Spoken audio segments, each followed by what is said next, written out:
20th, 2026 meeting of the City of Summit Zoning Board of Adjustment. My name is Miriam Zahn, and I'm the Vice Chair of the Zoning Board.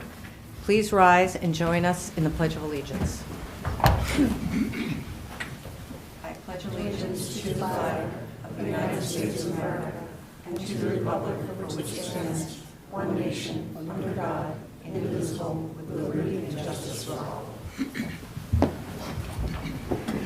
Thank you.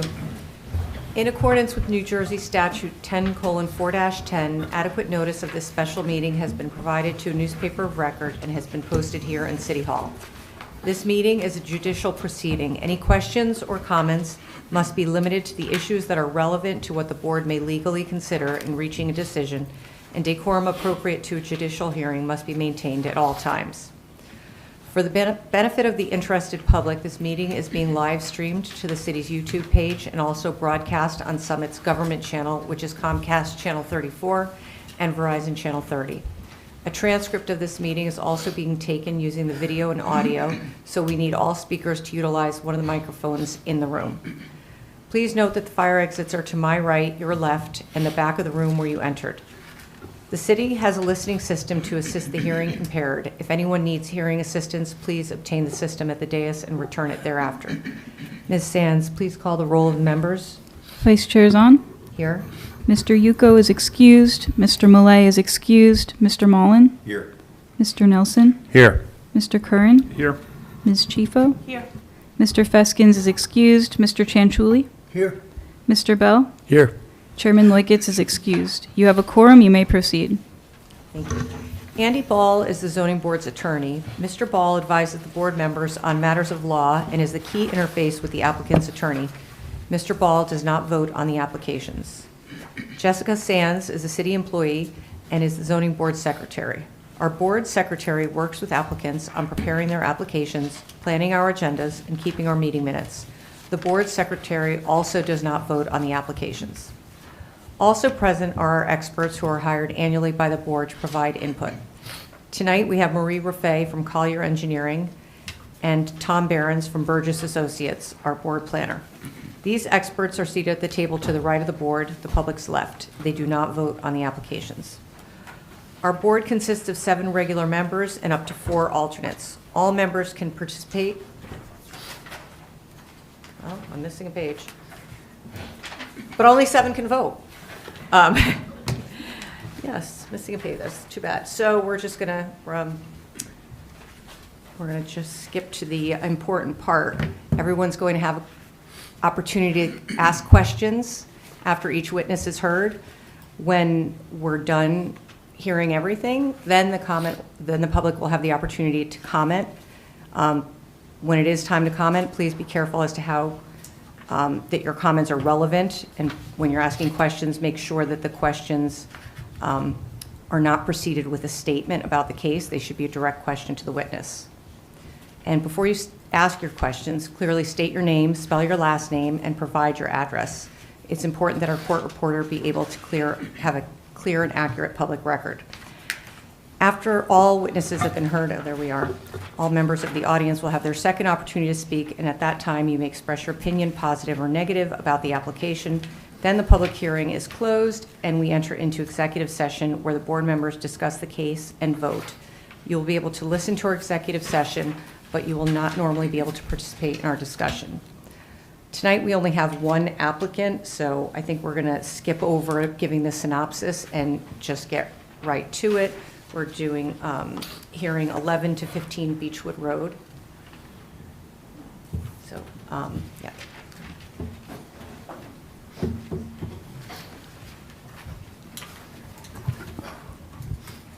Good evening, Madam Chair, members of the board. Hillary Alls of Dempsey & Sheehan, appearing on behalf of the applicant MRY Beechwood 1115 LLC for the property located at 1115 Beechwood Road in the CRBD zone.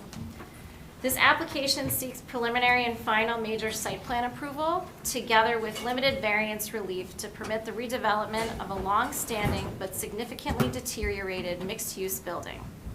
Specifically, the applicant requests a D6 height variance to permit a building height of approximately 55.67 feet, where 42 feet is permitted, and an overall building height of 58 feet with appurtenances where 50 feet is permitted. A variance to permit 4 stories where 3 stories are permitted, and lighting variances for terrace lighting height of 49 feet 8 inches where 15 feet is permitted, and for maximum illumination at the property line for the entryway and signage lighting on Beechwood Road. The existing building, while historically old, is functionally obsolete. It does not comply with ADA requirements, modern life safety codes, or current building standards, and it contains documented structural deficiencies and environmental concerns. Rehabilitation would not yield a viable or meaningful improvement. In contrast, the proposed redevelopment will deliver a safe, code-compliant, and architecturally compatible building that enhances the streetscape and advances the city's planning objectives. Although parking is not required in the CRBD zone, the proposed application is driven by the goal of preserving the on-site existing parking, which is a benefit to the downtown. Relocating that floor area to the 4th story is what drives the limited height and story variances before you tonight. The 4th floor has been carefully designed with substantial setbacks to minimize visual impact, preserve light and air, and maintain consistency with the surrounding area. The proposed building is below the permitted FAR and is appropriate, comparable, and fully compatible with surrounding development. The lighting variances are equally limited and tied to safety, both for the rooftop terrace and for pedestrian access at the ground level, and have been designed to minimize any off-site impact. The requested variances for height and lighting are modest, purpose-driven, and directly tied to advancing sound planning objectives, including safety, accessibility, and ADA compliance, economic vitality, removal of environmental hazards, and is an aesthetic improvement. The proposed development replaces a substandard structure with a high-quality, compliant building that strengthens the downtown and aligns squarely with the master plan. The benefits are substantial and the deviations are modest and well-contained. The testimony will demonstrate that the proposal satisfies both the positive and negative criteria, can be accommodated on the site without detriment, and represents exactly the type of thoughtful redevelopment the CRBD zone is intended to encourage. I am happy to answer any questions, or I can call the first witness. Do our experts have any questions? No for this one. Okay. Board members, any questions? Are you planning on calling the applicant? Yes. Okay, thanks. I have just one question. You said, will you go in more detail? You said aligns with the master plan. You'll go in more detail with that? The planner will. Yep. Okay. Okay, so I think we can call your first Okay. witness. Mark Yeager.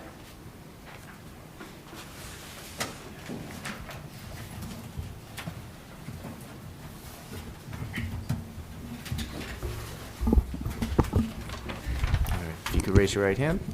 Do you swear from the testimony you're about to give in this matter is the truth, the whole truth, nothing but the truth? I do. And please state your name, spell your last name. Mark Yeager, Y-E-A-G-E-R. Thank you. What is your occupation? Real estate investor and developer. And have you developed any property in the city of Summit? Yes, since 2010, I have developed several new construction projects at 1 DeForest Avenue, 466 Springfield Avenue, 29 Euclid Avenue, and 125 Summit Avenue, and have undertaken significant renovation projects at 25 DeForest Avenue, 475 Springfield Avenue, 40 Beechwood Road, 343 and 344 Springfield Avenue, and 535 Springfield Avenue. Thank you. And what is your relationship to the applicant of the subject property, and are you authorized to speak on behalf of the applicant? Yes, I am. I am the owner and the applicant of this site plan application. And can you tell the board what is the goal for this property? Certainly. As a 30-year resident of Summit, and having had my office in town for the past 16 years, and having completed almost a dozen projects in the downtown Summit area since that time, the goal in all of the projects that I've been involved with in Summit is to try and create spaces and environments that people are anxious and excited to work and live in. Places that are functional and modern, attractive, and create those spaces in a way that embraces the architectural charm and character of the neighborhood and surrounding area.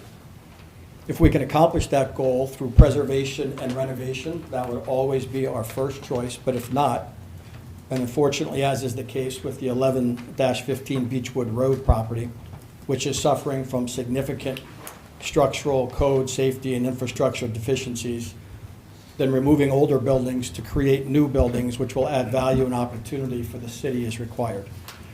I hope that the past work I have done in town demonstrates that approach, and the projects that we have created are ones that the community is happy with and proud of. Recognizing that the architect will testify in further detail about the condition of the property, can you just touch upon some of the deficiencies that you're referring to? Yes, I'm happy to do that. But first, I just want to be clear that when I acquired the Beechwood Road building, I had no predisposition on a salvage and renovate redevelopment project versus a demolish and rebuild new. As a matter of fact, the first direction I gave the Tapaceris Architectural and Engineering firm was to complete a structural and infrastructure assessment of the existing building and to complete that evaluation with the mindset of accommodating an expansion to the rear of the building, as I knew the CRBD zoning would have permitted me to do under today's zoning guidelines. It wasn't until the evaluation was complete that it became clear that not only would expanding the existing building not be feasible, but even renovating the existing building in its current state would be equally as fruitless. The reasoning behind that assessment was founded in three basic categories. The first is that the current building is not remotely close, nor could it be adaptable to become code and ADA compliant. The ground floor of the building is not at grade. There are steps into all of the spaces and therefore is not wheelchair accessible. Additionally, there's no elevator, nor would it be structurally possible to add one given the existing structural limitations of the building. Also, the current secondary means of fire egress are exterior fire escapes with drop-down ladders at the rear of the building that are accessed by climbing out of second and third floor windows. Also, there are no sprinklers in the building, nor could there likely be added because of the structural and space limitations throughout the building in its current configuration. And lastly, the building is laden with asbestos, which creates a significant potential health hazard for any occupant of the building. After we reviewed the code and safety issues, we discussed the second set of issues associated with this existing building, and that is its structural liabilities. As you have seen in the materials that we previously circulated, the foundation, which is made out of very, very old rubble wall, is cracked and deteriorating, as is the front facade, which is also cracked and rotting in several places.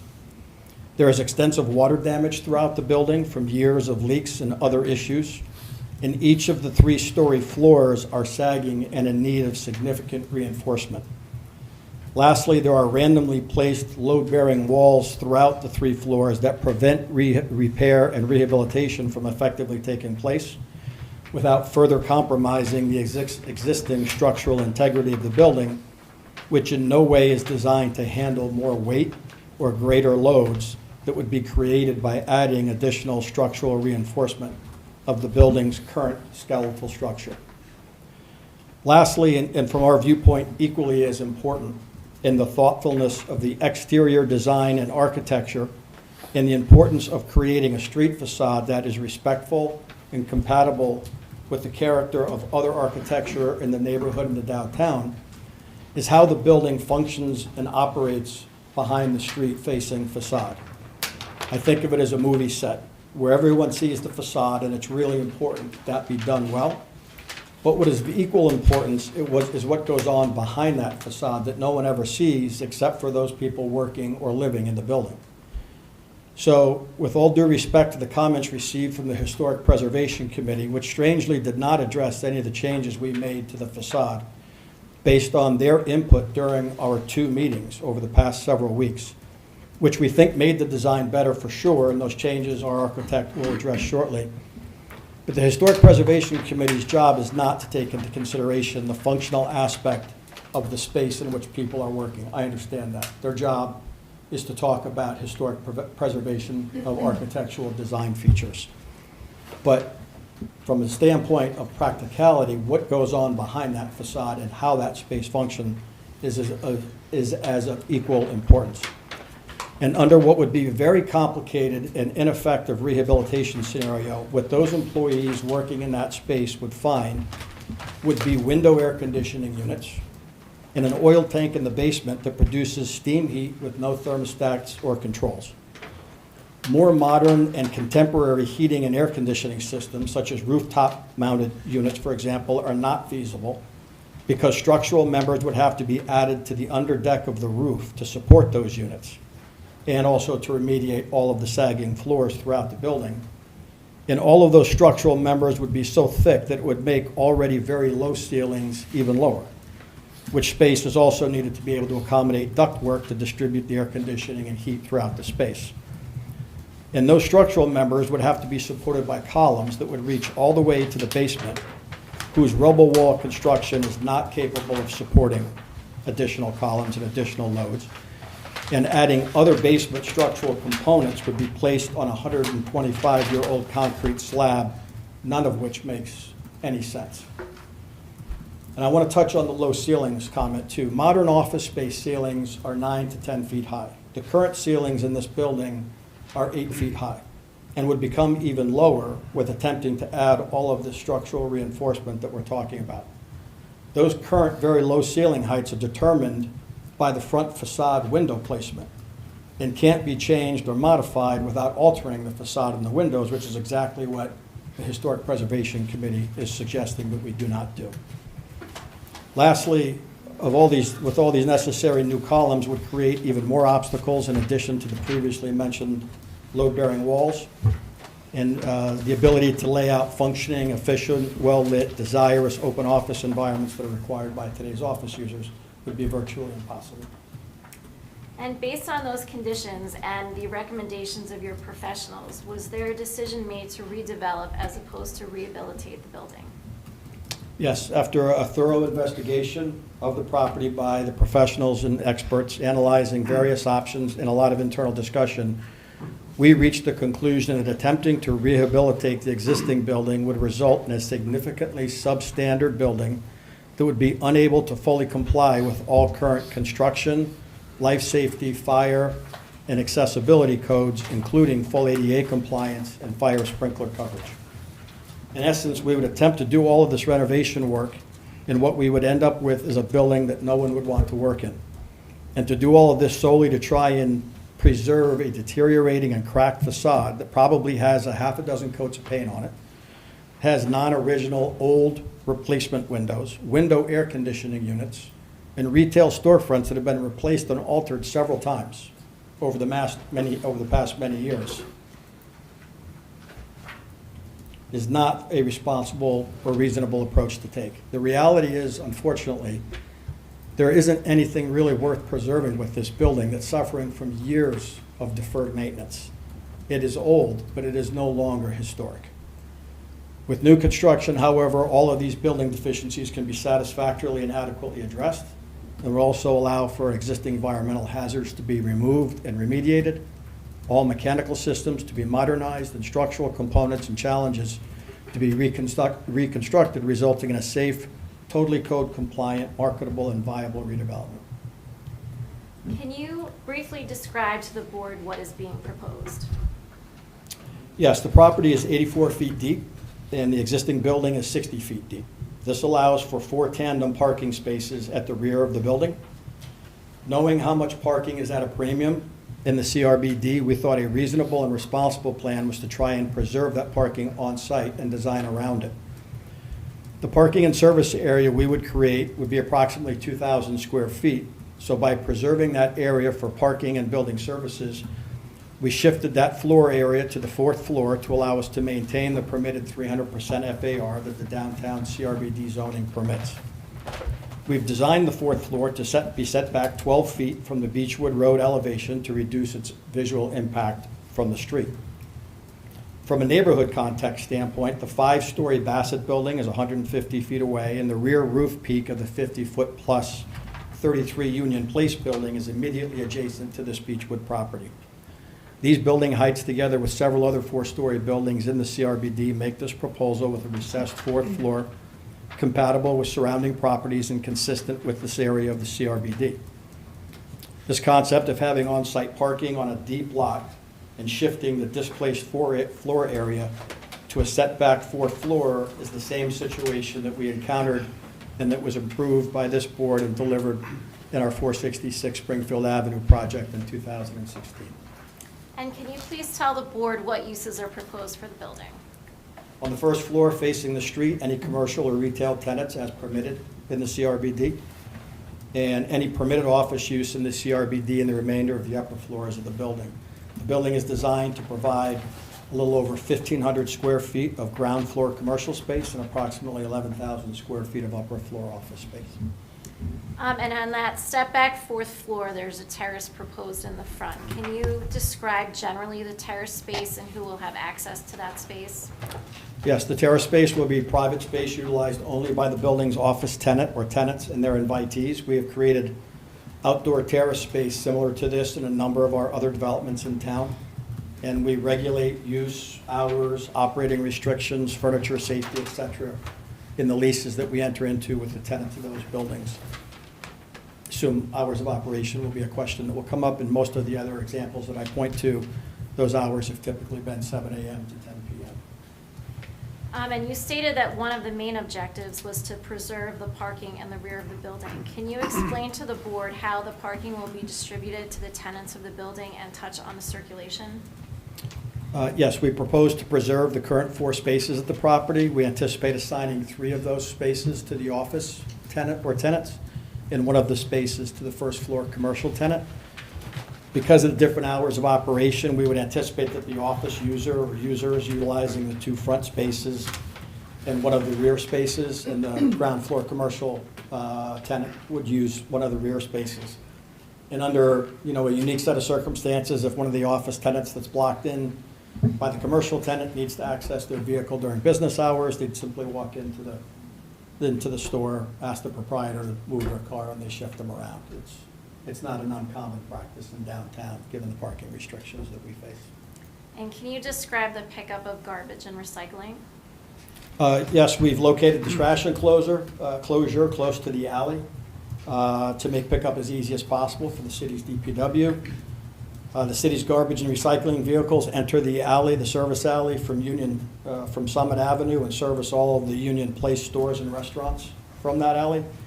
So we would anticipate their last alley pickup each morning as they exit onto Beechwood would be our enclosure on the right-hand side of the alley. And there was a question in the engineer's review regarding construction logistics. Can you walk the board through that process? Yes, so we have encountered the situation in downtown logistical challenges many times with the projects that we've previously done in Summit, and specifically in the CRBD. So I'm very aware of what needs to be done and how to ensure safety and compliance with all the requirements from the city. Typically, if approvals are received, there will be coordination meetings with the city on the staging and phasing and means and methods of the construction that will include the city's construction officials, engineering group, and the police and traffic officials. Given the logistical challenges of this particular site, and with many of the details need to be worked out by the city, it's highly likely that we would seek to close the western portion of the service alley for intermittent periods of time during the demolition and base building structural and finishing portions of the project. Given the use of heavy equipment and cranes and dumpsters, trucks, scaffolding, it'd be without question the safest way to complete this work until the shell of the building is completed and the work is focused on the inside. So the details of this work, along with the erection of sidewalk, bridges, and all the other safety measures around the site, will be worked out with police and traffic safety and the city's construction officials at the proper time. And did you have an opportunity to share these plans with the adjoining neighbors? I did, yes. I met with each of the adjoining property owners before we filed the application to let them know what our thoughts were and what direction that we may be taking this, and then forwarded the plans directly to them. At the same time, we submitted them to the city, and have had a couple of follow-up discussions with some of them on questions since then, but have not heard anything from an objection standpoint from any of them to date. Perfect. I don't have any other questions. Any questions from our experts? I think I'll save it for the engineer. I'll just comment briefly. And Mr. Yeager, how are you, first of all? Good evening. You touched on probably one of the biggest questions, the reason to, as from your standpoint, to demolish the building versus renovate. And I suspect one of your, maybe your architect will give some additional details about those aspects that you mentioned. Yes. I'm just referencing the construction officials' comments. So while, I guess you might have spoken with adjoining property owners, do you have any form of, I don't know, he says written consent, would that be required, at least from the one with the shared building wall? Is that something? So my assumption was that we would go through this process first and Okay, so see it's a whether or not. subsequent condition? I certainly conditional, would okay. approach them at the conclusion of this discussion as to what the plan is to move forward with those discussions and details for certain. All right, thank you. And, I'm sorry, just to follow, with 475 and 466, I believe it's a code requirement, or, you know, it's a requirement that you receive their consent to have the construction, so that's something Yes. you had done We've before, done- so we've- you're just gonna follow the It same would be procedure. obtained at the appropriate time? exactly. Okay. Absolutely. And last question would be, I think an adjoining building has their heating equipment on your, could you just explain that relationship? Yes, so one of the adjoining property owners, which is 18 Bank Street, has a 3-foot wide service easement along the north property line of the 11 through -15 Beechwood Road property, where they have an air conditioning unit that services one of their office suites on it. We've had conversations with them about relocating that to their roof at our expense during this process, and they've appeared to be amenable to that discussion. Very good, thank you. No further questions. Questions from the board? All right, go ahead. Go ahead, you go first. Maybe this will come up in the architectural presentation to follow, but since you mentioned internal bearing walls at random locations, your words, there's no documentation of that I've seen in the drawings that I looked at again just now. It's a demo plan, but it's a site demo. You're not demolishing interior partitions specifically. Will the architect talk to that, where those Yeah. are and why they could not be accommodated? Yes, yes, he will. All right, thank you. I guess prior to acquiring this building, what level of due diligence did you do on the physical condition of the building? Did you get a property condition assessment prior to closing? Not a technical one, no. It was a unique set of circumstances. If you recall, the former owner to this project, property Gil Oren, passed away very suddenly. His estate was anxious to work through a process to dispose of the building very quickly from estate planning purposes. So we agreed to a very expedited due diligence period. And we had done walkthroughs and stuff, but we had not really conducted an extensive, detailed It's typical. architectural engineering. Gotcha. I mean, it's typical to get a PCA before you close on a commercial real estate transaction, so didn't you take on a good degree of risk going in there? Yes, it was, like I said, it was more of an accommodation for the family. The time frame, the accelerated time frame to close. We didn't do a typical 90, 120-day due diligence period where we did those kinds of assessments, which, you're right, I would typically have conducted. So as an accommodation to the family, we accelerated it and closed very quickly. So knowing now what you didn't know then, would you have closed and/or would you have sought some sort of price adjustment given the condition of the building that you found? We did seek a price adjustment based on the asbestos situation that we found, which was, as I mentioned, extensive. So that was the only thing that we did that was different relative to the existing, the initial agreement. So, yeah, it's hard, I don't know. I can't say with any degree of certainty as to whether or not I would have thought about it differently or approached it differently other than the circumstances that we had in front of us. I guess what I'm trying to ascertain is this exclusively a situation of the building physically being not capable of being remedied internally, or is this a case of it just not being economically viable? In my estimation, this is a case of the building not physically being able to be remedied into anything that would be marketable by today's space users. Low ceilings, no ADA code compliance. There's so many issues, sagging floors, HVAC, sprinklers, fire exits out of windows. You know, there's all those kinds of things that the building, given its age and state of deterioration, is not capable, in our estimation, of structural rehabilitation to allow for anything that resembles kind of a modern environment to be created. Gotcha. Switching gears slightly, what's the current use of the upper floors? Is it office or is it residential? The second floor was a law office by Mr. Oren, which has been closed for quite some time, and the third floor was a combination of office and 2 apartments. Okay, so it's both floors are currently vacant? There's 1 apartment user remaining in the building who will be leaving over the next several months. Okay, thank you. So, I have a question. You're mentioning that it's, to make the building marketable. But currently, the building is almost 100% occupied, except for Mr. Oren's old office. I mean, the 2 retail spaces have been businesses that have been there for years. So obviously, they did not leave to seek new accommodations.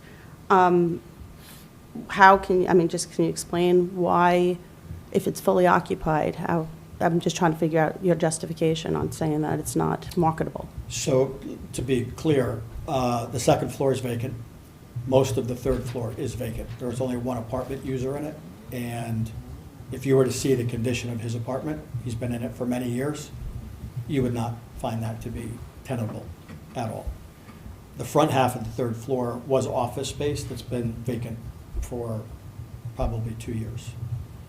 The ground floor retail spaces are both anxious to relocate, given the condition of their space as well.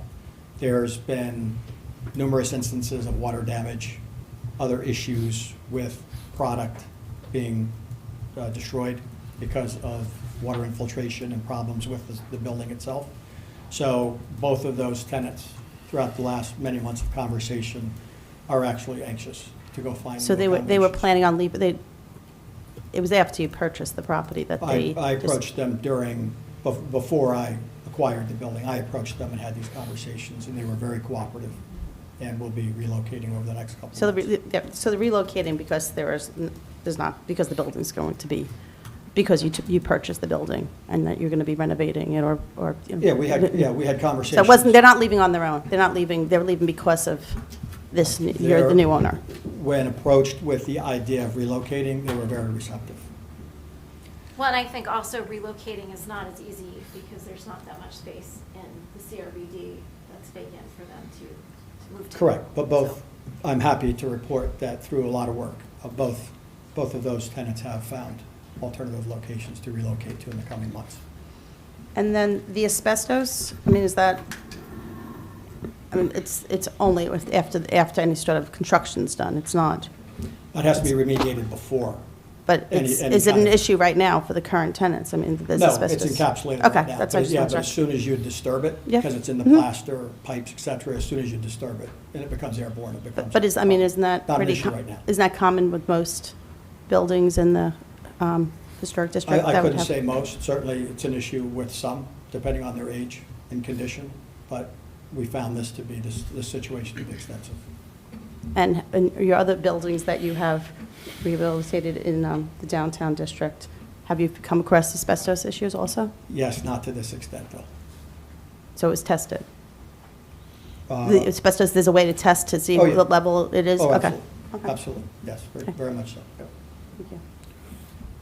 So I just, after you had all this engineering and studies done, and you were talking to your architect, was there any discussion about maybe extending the second and third floors over the back and have covered parking as like 475 Springfield Avenue? Yeah, that's what I had mentioned in my opening statement. Mhm. The first direction I had given them was to look into expansion of the existing building, just as you described. I thought you meant the whole building. Yeah, or even the second and third floor. Yeah. And it was determined that given the condition of the existing structure, that there was not a logical or feasible way to tie in an expansion of that building with things like the structural deficiencies, and it's got low ceilings, no mechanical systems, no sprinklers, not ADA compliant.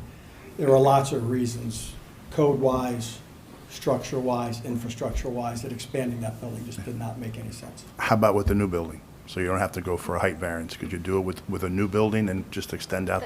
That's make what this- we are doing. Yeah, there's going to be covered parking? I didn't Yes, see that on the covered plan. parking, And yes. and you still need a fourth floor? Because, go ahead. Yeah, no, yeah, exactly. So what I had stated was, because we thought preserving the existing parking. So you're going to move was that the- area up? We're going to take top. that, like that block of space, literally, and move it up to the That's full not the way floor. I Yeah, interpreted and it, so that's my recess it fault. 12 feet, so I it's not apologize. imposing on the streetscape. Okay. But that way, it's still within the permitted FAR of the CRBD, so we're not seeking a density variance.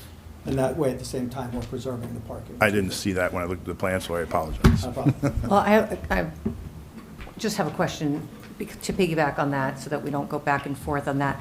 I'm a little confused about how, shifting that area from the parking it's going to the fourth floor. Really, the building is 4,000 square feet bigger than the existing building. I'm not talking about FAR, but I don't really see a shift. I just see an added floor. I see more floor area, more footprint for the whole building and a fourth floor. So I'm a little confused about what the shift is, because I thought we went from like 7,000 something square feet to 12,000 square foot building and an extra 2,700 square feet on the fourth floor. So he'd be permitted as of right to go to the planning board and just get site plan approval and have a building that big. For 3 floors. Right. So So- instead of doing the 3 floors, what he's doing is he's taking just that small portion. He would still be entitled to go all the way back, right, and make the building bigger than it is. But preserving the parking was more of a benefit to the downtown, so that's why he's taking that small portion and putting it on top, which then required the height variance. So I see that as sort of an interpretation in the shift, as opposed to So what's there. the site's plus or minus 4,000 square feet. So as of right, in the CRBD zoning, you can have a 12,000 square foot building. So that's what we're proposing. And what we've said is that, because we do think preserving that parking is a benefit, is to take that portion of the space and put it on the fourth floor, which is why we're here in front of the Board of Adjustment as opposed to the planning board. Are potential users of the office going to be expected to get employee permits and park in the tier garage? Is that the plan? Typically what happens. You have people who occupy office space, tenants who occupy office space in downtown Summit, understand that that's part of the drill. That's what they do. So what percentage of the expected parking demand at this office, for the office use, is going to be accommodated by those spaces? Oh, a small portion at the end of the day. I mean, if you have, let's say, 3 employees per 1,000 square feet, 4 employees per 1,000 square feet, let's say that's probably 35 to 40 employees, potentially. So a tenth of them, maybe, on-site. Balance of them will go into the city system. So it's not a material portion of the demand that we're serving by preserving these parking spaces? I guess that's relative, yeah. Okay, thank you. So, I think preserving the parking is also a benefit to the tenants, I would imagine, right? Sure. It'd be nice to have a spot near the building. sure. And there will be additional parking than currently is in place that's going to be within the Summit system, based on the plans, right? Because there will be larger footprint, probably more people, right? Yeah, or even, right now, there's no demand because there's no Sure. tenants in the space, Yeah, so yeah, it's yeah. kind of the trade-off, right? But yes, for sure. So I would say like of the first 7,000 square feet, it is what it is today Yeah. versus the additional square footage that will be added. That would all flow its way into the City of Summit parking system. But there's also people that take the train, that's one of the draws of working at Summit. and Yes, for sure. obviously Within walking distance of the train station. Yes, for sure. Mr. Chanchuli, do you have any questions, or? Okay. I just have a couple. When you said you spoke to the neighbors, did you speak to the people from Lot 4? That's the one that's behind on the alley, because, their building would be impacted by a fourth floor in terms of the windows that they have on the third floor there. Is that 18 Bank Street? Yeah, I assume so. It's the L-shaped building around our lot. Um, It's on the north and the east side. Yeah, it's on, I think it's called Lot 4 is what I. Right? Yeah, yeah. Oh, 3, okay, that's 4, right? Yeah, I guess, yeah. So, okay. And then, in terms of asbestos abatement, Did you want me to answer that? Oh, I thought you said, oh, yes. Yeah. Because you said you did speak to the. Yes, so- for sure. And when we designed our building, so their second floor windows are not going to be impacted under our plan because we're proposing that to be parking. So that space will be open. Their third floor windows, we've purposely set our building back on the north and east elevation, 3 feet. Not required, but out of courtesy to them to maintain natural light into those windows, we set our facade back. The fourth floor, those are 2- and 3-story buildings. So our fourth floor is not going to be impacted to their buildings. That's their roof. Thank you. In terms of asbestos, you would have to do abatement of asbestos whether you renovate the building or demolish the building and start new. Is that correct? Yes.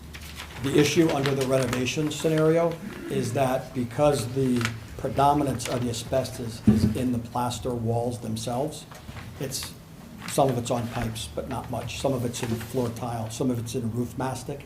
The majority of it is in the plaster walls, given the age of these walls. So when those walls start coming down, in order to remediate, is where we start getting into some of the structural issues that we've talked about, given the current structural dynamics of this building. Okay. And then just 2 other questions. One is, you were talking about that the building's not tall enough to sustain the ductwork and, give the kind of office space that I guess modern clients are looking for.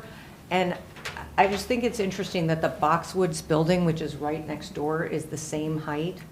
And they seem to be doing it. So is there something, and I don't see like window units in the front of their building or, I'm just wondering did you explore how they accomplished that? Because it's Yeah. actually their building's a little bit shorter.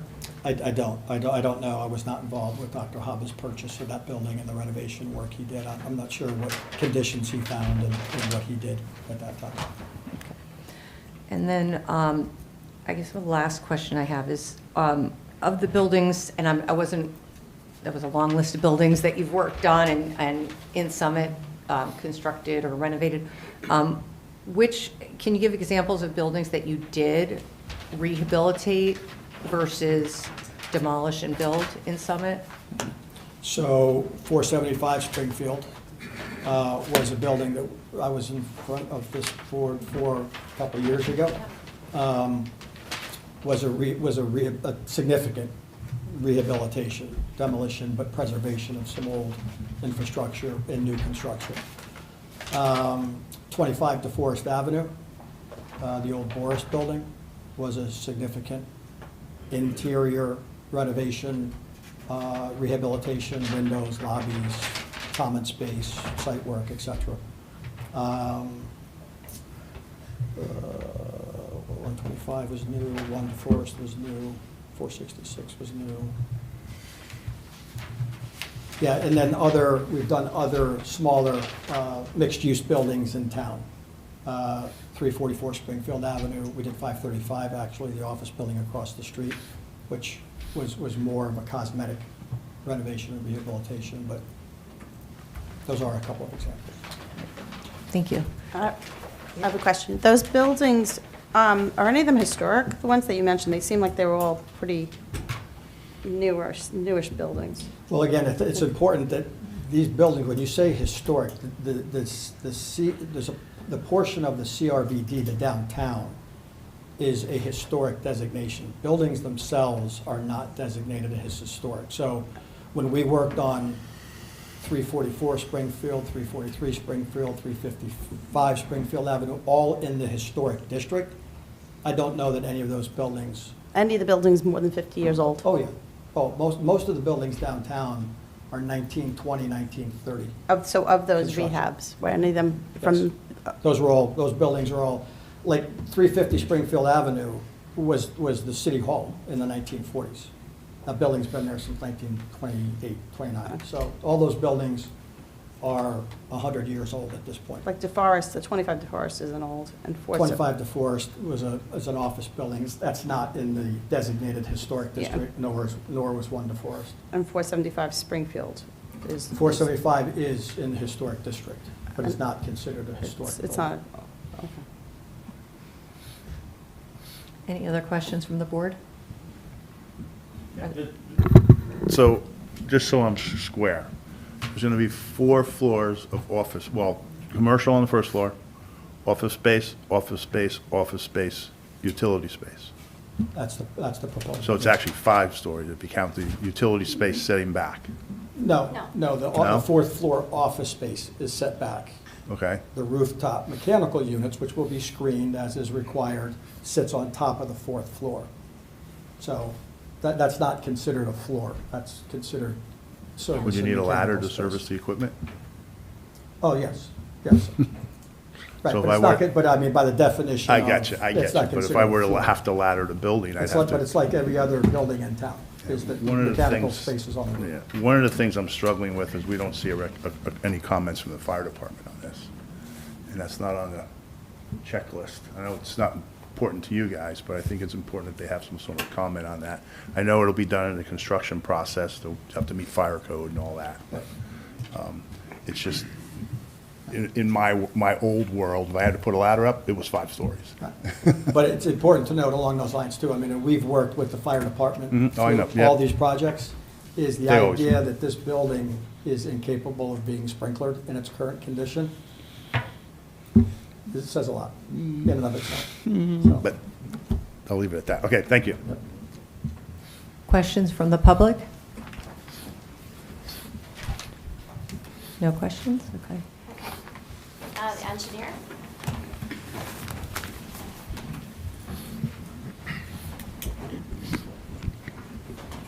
Good evening. If you could raise your right hand. Do you swear from the testimony you're about to give in this matter is the truth, the whole truth, nothing but the truth? Yes. And please state your name, spell your last name. My name is Nicholas Tsapatsaris. The last name is Tsapatssaris.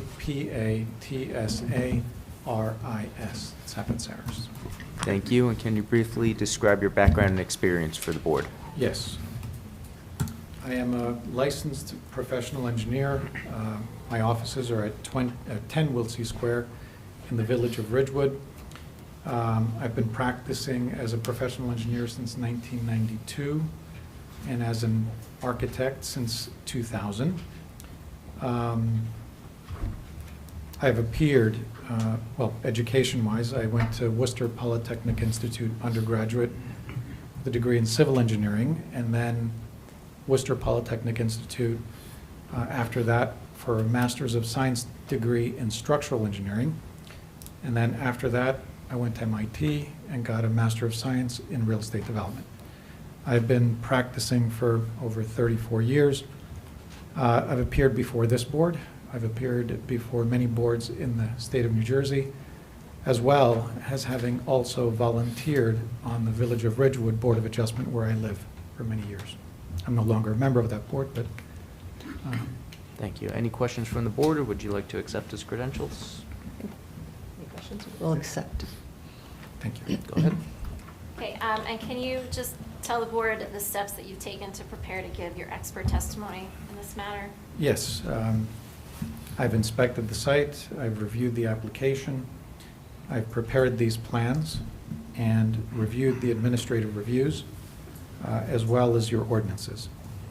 And recognizing that the site is fully developed with an existing building, parking, and other improvements, did you prepare civil engineering plans in accordance with the requirements of the applicable city ordinances and the municipal land use law?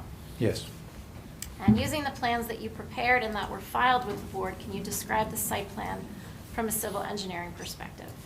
Yes, I would like to refer the board to sheet SP-101, and I will approach the board that I've prepared to present.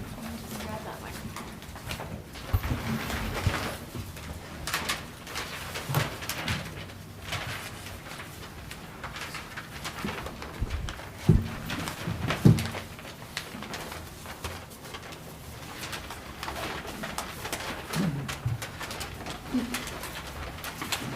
Everybody hear me? think you have to turn it on.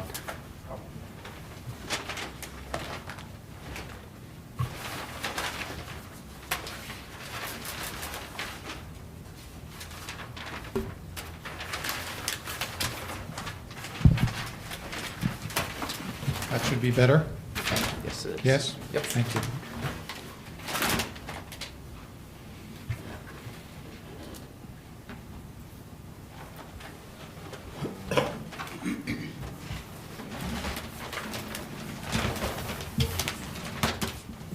Okay, so I'd like to begin with SP 101, and I will go through the site plan drawings. So, the lot is located at the intersection, close to the intersection of Union and Beechwood. So it's pretty much near the train station. The lot size is 4,124 square feet. The proposed building that you see on detail 1 of SP 101 is 12,002 square feet. So the existing three-story building, as the developer testified to, has substantial deferred maintenance. It is not in compliance with the IBC code today. It is not handicap accessible, nor is it fire rated or compliant. The mechanical systems are outdated. Structural defects include differential settlement throughout all of the floors. There is a step crack in the rear right foundation, and a number of other issues on the facade in terms of cracking that have resulted from water infiltration and settlement. We've had a geotechnical report prepared, and it is my professional opinion that working with the existing building, although not impossible, would not meet the goals that the developer has suggested of reinforcing the structure, adding helical piles in the back right, and removing so many existing partitions that at one time were partitions, and now it is my professional opinion that they've started to take load from the building. So I would like to also refer the board to a report that I prepared. It's in your package, dated December 29th, 2025. And the majority of this report will be testified to by the architect from my office, Michael Sass, but I did want to bring the board's attention, as I talk a little bit more about the existing building, to the second paragraph of that report, and read from it that I wrote this on December 29th, 2025, after my own inspection of the structure, that, quote, structural deficiencies that would require significant repairs as part of any potential renovations.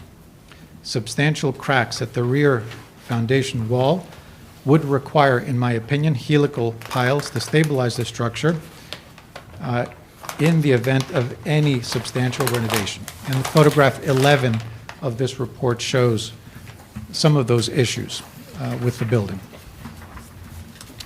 There are also some the front facade has a number of step cracks that would require restoration and structural strapping. There's step cracks. A step crack is not usually good because it means that it goes with settlement. It's not an expansion contraction crack.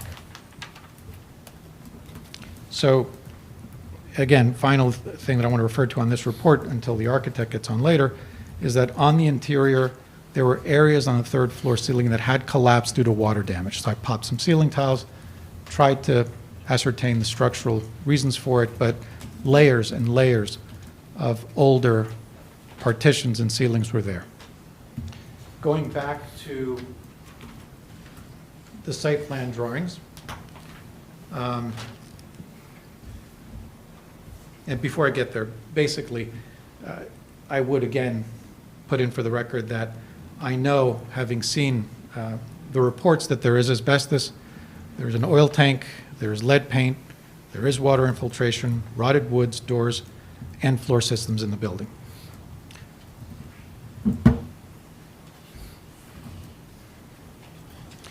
At this point, I'd like to start to talk about the proposed building. And I show that on drawing 1 of SP 101.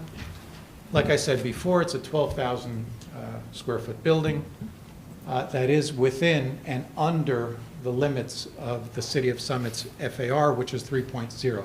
In fact, I think, if I'm not mistaken, we're approximately 300 feet less than what would have been permitted.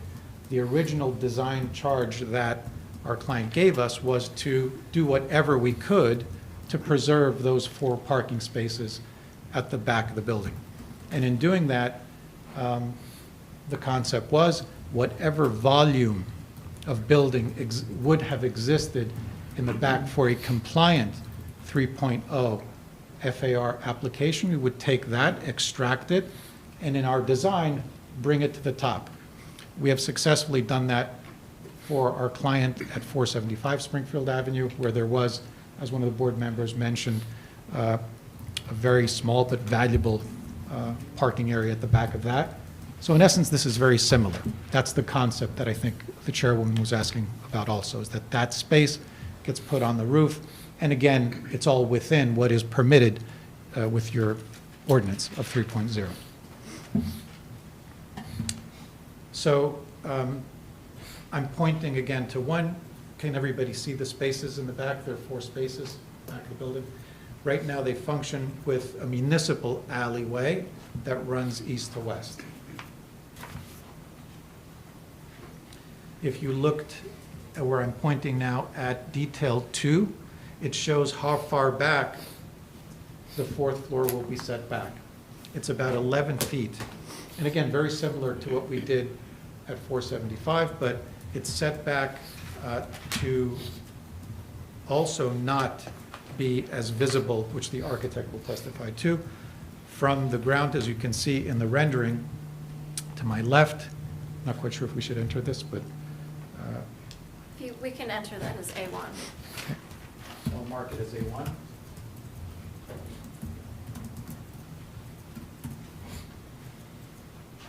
So the upper 4th floor level that I'm pointing to right now that's shaded differently is what I am showing you over here. So in our design, we analyzed, from an engineering perspective, lines of sight so that it would be set back and not as visible.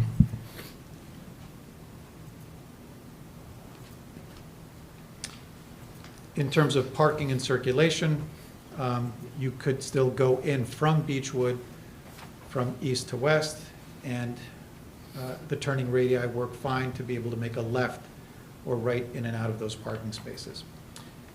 To the right of the parking spaces, we've left some space for refuse, and I'll get into that in a few more sheets. And as the developer testified to earlier, if you look at the bottom of detail 2, we've left a 3-foot space between the proposed building and the neighbor's building. There's an existing easement that way, and the developer has asked us to keep it 3 feet away, which makes it a good thing for the neighbors.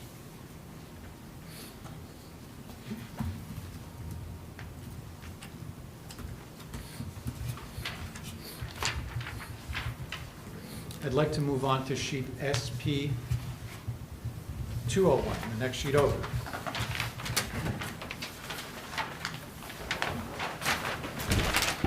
This sheet is the grading and utility plan. The first thing I want to bring to the board's attention is on detail 1, there are some arrows that point into the building at the front and into the building at the back. From an engineering perspective, we often try and accommodate handicap accessibility. As the building is today, when you go to the front of the building, both the retail space and the entrance to the second floors have steps right there. That would be a very difficult problem to solve, even though it's possible, to make them handicap accessible, because you can't go out into the street, to the public right-of-way, so what you would have to do is open up the ground. You'd have to remove a portion of the ground floor to get either a ramp or some other way to get you in, and then there would have to be an elevator somehow put in the building. Not just for the retail. The retail is not accessible right now, and there's a slight slope in the ground, which makes it even more difficult to get the left side of the building, west side, the north side done. So the proposed solution, both at the front, the west part of the building, and at the right, the rear part of the building, is to have a design that's in full compliance, of course, with the Americans with Disabilities Act, where it's right at grade. And we've done the design so that there's two different grades, and they both go in at the right elevation.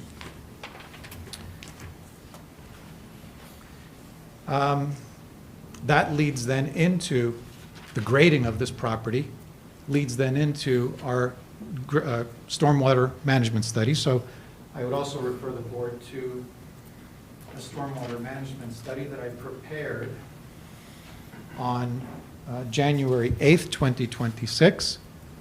And that was filed with the board. Yes, it was.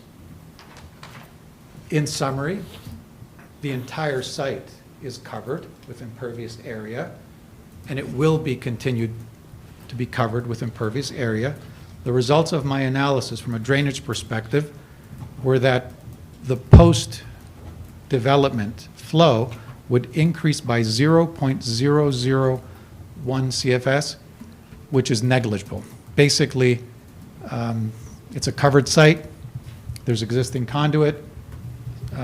We're replacing some of the conduit that's there on the back right of the property and putting new conduit in. So from a drainage perspective and from a stormwater management perspective, this is in essence a solution that will be provided if the application is approved from the building department, where you have to design roof drains, conduits coming down, and then coming out. In order to be sure that our solution will work, our office did video all of the utilities, the water, and the stormwater, and the sewer, and we're confident that the sewer will work, but the stormwater, we also have a suggestion to connect to the catch basin that's in the alleyway. It is our opinion that with brand-new pipes from the new building coming in, it will be an improvement to stormwater management.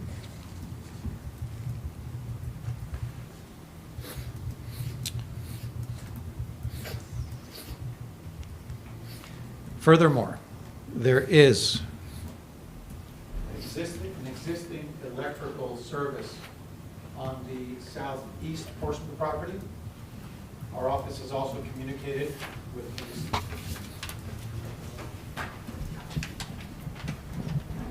Thanks. Our office has communicated with the utility, and we're in the process of arranging for a design and a load letter being accepted to permit for the electric to be on the eastern side of the property, close to where it is right now, underground as opposed to overhead. Our water is coming in where it comes in now. There's a 4-inch line there that is sufficient. And then there's an existing underground gas service that will remain. And we're also proposing to upgrade the 1-inch water line from Beechwood to a 2-inch water line. And we videotaped the 4-inch sanitary, and it is in good condition, and we would recommend that it remain.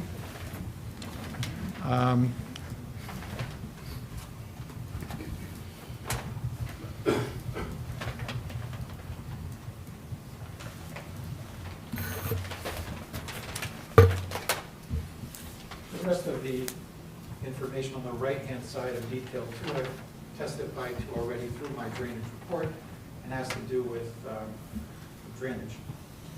So with that, I'd like to refer the board to sheet SP 302. This is a soil erosion segment control plan. Oh, sorry, is that 301? I apologize, 301. Thank you, Council. This is the soil erosion and sediment control plan. If this were a much larger property that had an area of exposed soil, it would actually have to be approved by the another authority. In this point, it's less than 5,000 square feet. We are proposing that the existing inlets that discharge into the city system are covered, and you can see that on detail 1 of that sheet.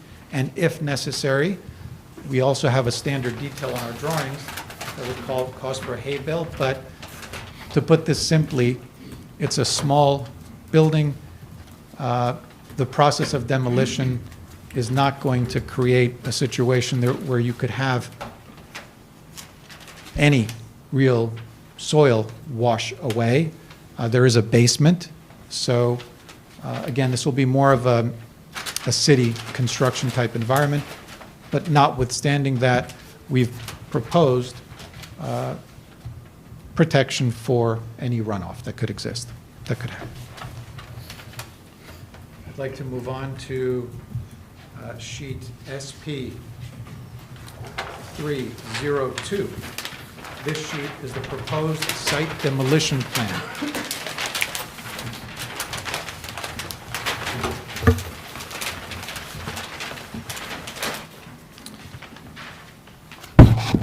Basically, the building will have to be demolished. This shows the extent of demolition.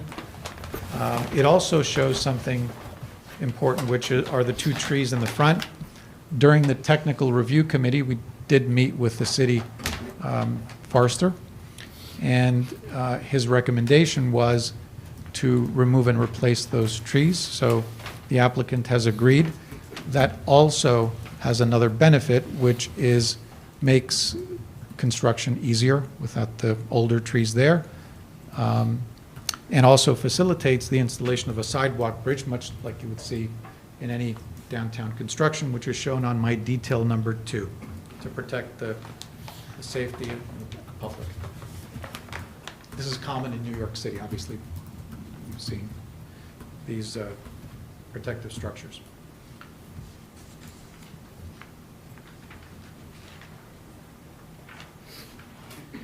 And my final sheet that I will present on is sheet SP 401. Earlier, the developer did testify on the refuse. I'll get into a little bit more detail about that, but this sheet basically shows the site lighting, refuse, and that's about it. But if you look at the top right of sheet SP 401, you'll see the refuse calculations that we've done to confirm that the number of bins, which we estimate should be 4, are sufficient, and we've actually shown 6 on our drawings. The area is going to be shielded with 2 little screen walls on the north and to the south.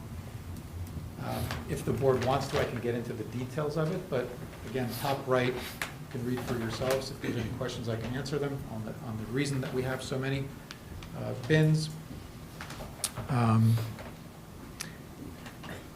I could get into the site lighting, and if this was one of these large site plans with parking everywhere, I'd probably have to testify as a professional engineer. However, in this case, I would like to defer my testimony until the architect speaks, because the majority of lighting here is off a building. It has to do with the area that's being lit underneath the back, where we show the illumination here from anywhere from 0.1 to 3.2 foot candles. And also in the front entrance, we have illumination.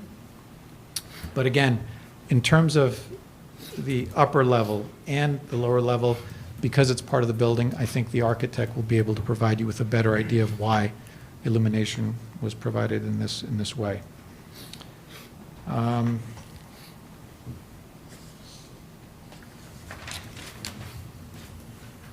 Other than comments from your professionals, which I can respond to, that concludes sort of my review of the drawings. I just have one question. I think that you addressed most of the board engineer's comments in your testimony.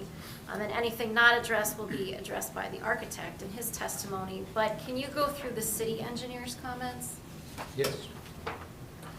So that would be the March 5th, 2026 letter, correct? Comment letter? I'm not sure if it's March 5th.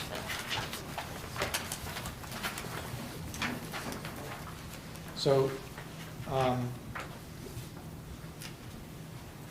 in the third paragraph, the comment is that the replacement of the street trees should require approval of this office and the city forester to select a tree and tree well replacement since the existing well will likely be damaged during removal.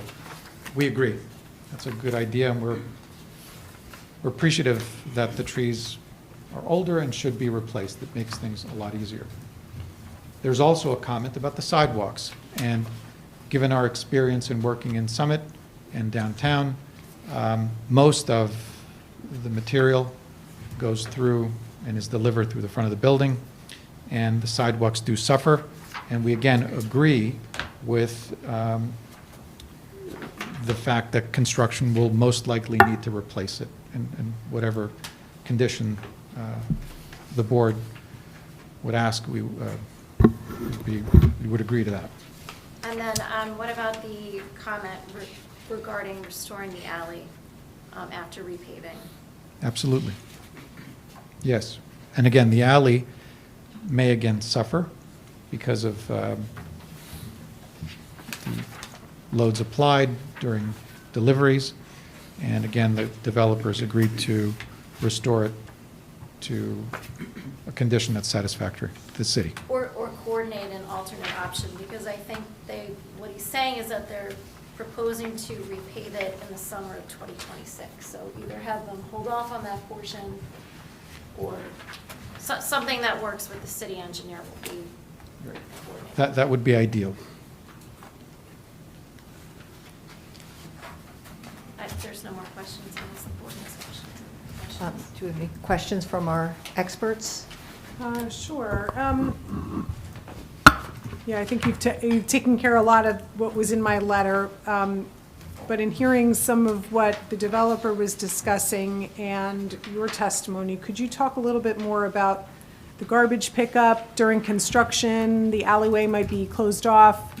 How would access to the alley for the garbage truck to get other buildings in that alley be accomplished? That's something that we've thought about, and during construction, there will have to be a heightened level of communication with both the city and the adjacent property owners to make sure that when that alley has to be closed for certain construction activities, that it's well coordinated and prepared. Again, we have some experience doing this in the city of Summit. A lot of the deliveries do come from the front, and we've had experience in having to reserve and pay for parking spaces that are directly in front of the sites that we construct. In most cases, debris is taken out that way, and dumpsters are cordoned off and put in the front of properties, usually. So again, it's going to be a construction coordination to make sure that everybody's informed, and that when the building has to be serviced from the side easement, that everybody is aware of it. It's a construction means and methods coordination matter. Okay. On your, the lighting plan that you were just talking about, that, the dumpster enclosure detail, I don't know that I had noticed before, but if you're going to have the board-on-board visual screening around those, if there's cars parked in those parking spaces, then the garbage cans can't come out, those bins can't come out to be loaded into a garbage can after construction is completed. Am I There's right al- on that? Yeah, there's only a cheek wall on each side, so we didn't enclose the front of it. Okay, So it's only the sides. There was, because you're right, if you did put swinging doors, you would never be able to. So that's why you just put a screening across the sides of Yes, it? yeah. Okay, So again, it's behind the building. It's not visible from the street. right, We felt that the best way to have a car in a tight spot and those bins is to have many small ones, not a few big ones, and to be able to take them out that way. okay. So I think the applicant is going to respond. Sure. to one of your If I, questions. Sure. if I could. So garbage pickup in the CRBD is typically done by 6 a.m. So we don't anticipate there to be any cars Okay, associated with our building in that lot. So whatever Mr. Tapasera said, talked about in terms of the design of the enclosure, I don't think that there's going to be a lot of conflict with trash pickup and recycling at that hour in the morning. great, thank you. And I don't know if this is something that maybe the architect would talk about, but was there any consideration given to bollards at the location? of Yes. The I- parking, the yes. tandem parking areas? And we did struggle with this internally in our office. There was a big debate about it. And it was my professional opinion that in this particular case, they would be in the way and create a worse situation. It's too tight of a space. If anything bad happens, that cheek wall might get hit, but I think that putting bollards there would just make it so much more difficult, and all you would be protecting is a plastic bin. So, it was my opinion, but again, others can decide, not me, but it was my opinion not to put the bollards there. A bollard, by the way, regardless of where you put it, has to be designed a certain way. So this would have to be 4 feet, I think 4 feet deep and 3 feet high. It's meant for somebody really hitting it. You'd never get the velocity here to even use the bollard. I think that most people, by the time they make the turn into the back of the parking lot, are going to be slow anyway. And so, in summary, I wanted to give the vehicle and the plastic containers some room and some space. But again, we're not opposed to, if bollards, if the engineering department and your opinion is that bollards should be there, I would certainly be amicable to adjusting, for sure. Well, I think we had actually spoken about this during the TRC, so I just kind of wanted to put it on the record that it was considered, that you had thought about it, and that was your opinion, that it was going to be more of a hindrance than anything else. So I just wanted to kind of make sure that we discussed that. I think you already talked about the sidewalk replacement, construction sequencing. Would we be talking about roof-mounted mechanical equipment with the architect? Okay, I'll hold off on that. Okay, I think that's all I had. Thank you. Hi, good evening. Just a few questions to follow up. This is more of a comment than a question. I think I had missed the extent to which tandem parking is permitted by ordinance. I just don't know if that technically raises a compliance question. That's the existing configuration. I'm just addressing it now because I know you have subsequent professionals, so I just a don't see technical anything in concern. the ordinance that prohibits tandem parking. I think it's silent on it. I'm just Yep. raising it's a question in my mind at this point, so I just wanted to point that out. And again, I'm not taking issue with the functionality. I think Mr. Yeager addressed how it would all work with the tenants. It's just wanted to point that out. I'm just going to go through I did have one comment about lighting in our memo pertains to the terrace lighting. It's wall mounted. I believe it's carriage lighting. Is that something you'd testify to, or the architect? Architect will As far as testify. impacts? Okay, that's fine. There's an existing utility pole that appears to be on the property based on the survey. And when I was out to the site today, it seems like there's a lot going on there from a connection standpoint, as well as a light that I guess services the alley. I did not see that replicated on the plan anyway. Do Yes. you know how it's going to be addressed? Yes, we have had conversations with the utility, and although we also thought it was major, there's not much that it's doing. And they've agreed that it's going to be removed, and we're going to go underground with a better service. So, although we also agreed that it looked more substantial, it wasn't. Yeah, fair. And the alley light, though, is there a need to replace the illumination in the alley from a safety access perspective? Because it looks like it might illuminate, you know, obviously your property's access, but maybe adjacent properties. We could certainly, I defer that to the architect that's off the building, but we'd be open to any further commentary at the time. Just raising it as a safety question, not Yep. pertinent necessarily to the application. We tried to keep the number of foot candles to a minimum at the property line. I think we already have one on the east that's a little high. Okay. So again, if more light is better, we could. Something to think about, okay. Yep. And then finally, you testified as an engineer. Are you also testifying as a structural engineer based on your analysis? Yes. I guess I just have a few general questions, and the question would be, maybe, would you be able to elaborate on some of the structural issues? I think that's, you know, one of the board's main concerns, is that you touched on the floors sagging and some foundation issues. Is there any opportunity to elaborate, or maybe utilize the photos in your report to help with your commentary in that regard? I just think it's one of the more significant aspects of the application. I think that's a good suggestion. If I could direct the board to my report dated December 29th, 2025, I think one of the photographs that would be most illustrative are photo 3, photo 4, and one that I feel is the most important is photo 11. I'll wait for the board to get there.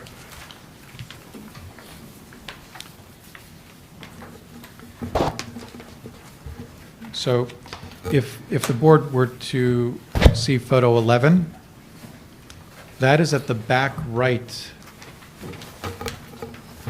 of the building, and the foundation has undergone settlement. The facade has a step crack in photo 4. Now, as a structural engineer, we know how to read what cracks mean. Certain cracks say a different story, right? So a step crack at the top right of a building is indicative of settlement of the foundation. That's one clue that I saw, was that the top right had settled. That made me want to look deeper, and that's when I went to the back right and saw photo 11. So one thing that's happening is that the building has settled. It has, one part has settled differently than another. When that happens, the loads that were intended to go from side to side of the building start to then go where their nature is taking them. In structures, we often don't just sit in a room running calculations. We have to see what the building will do when it starts to settle.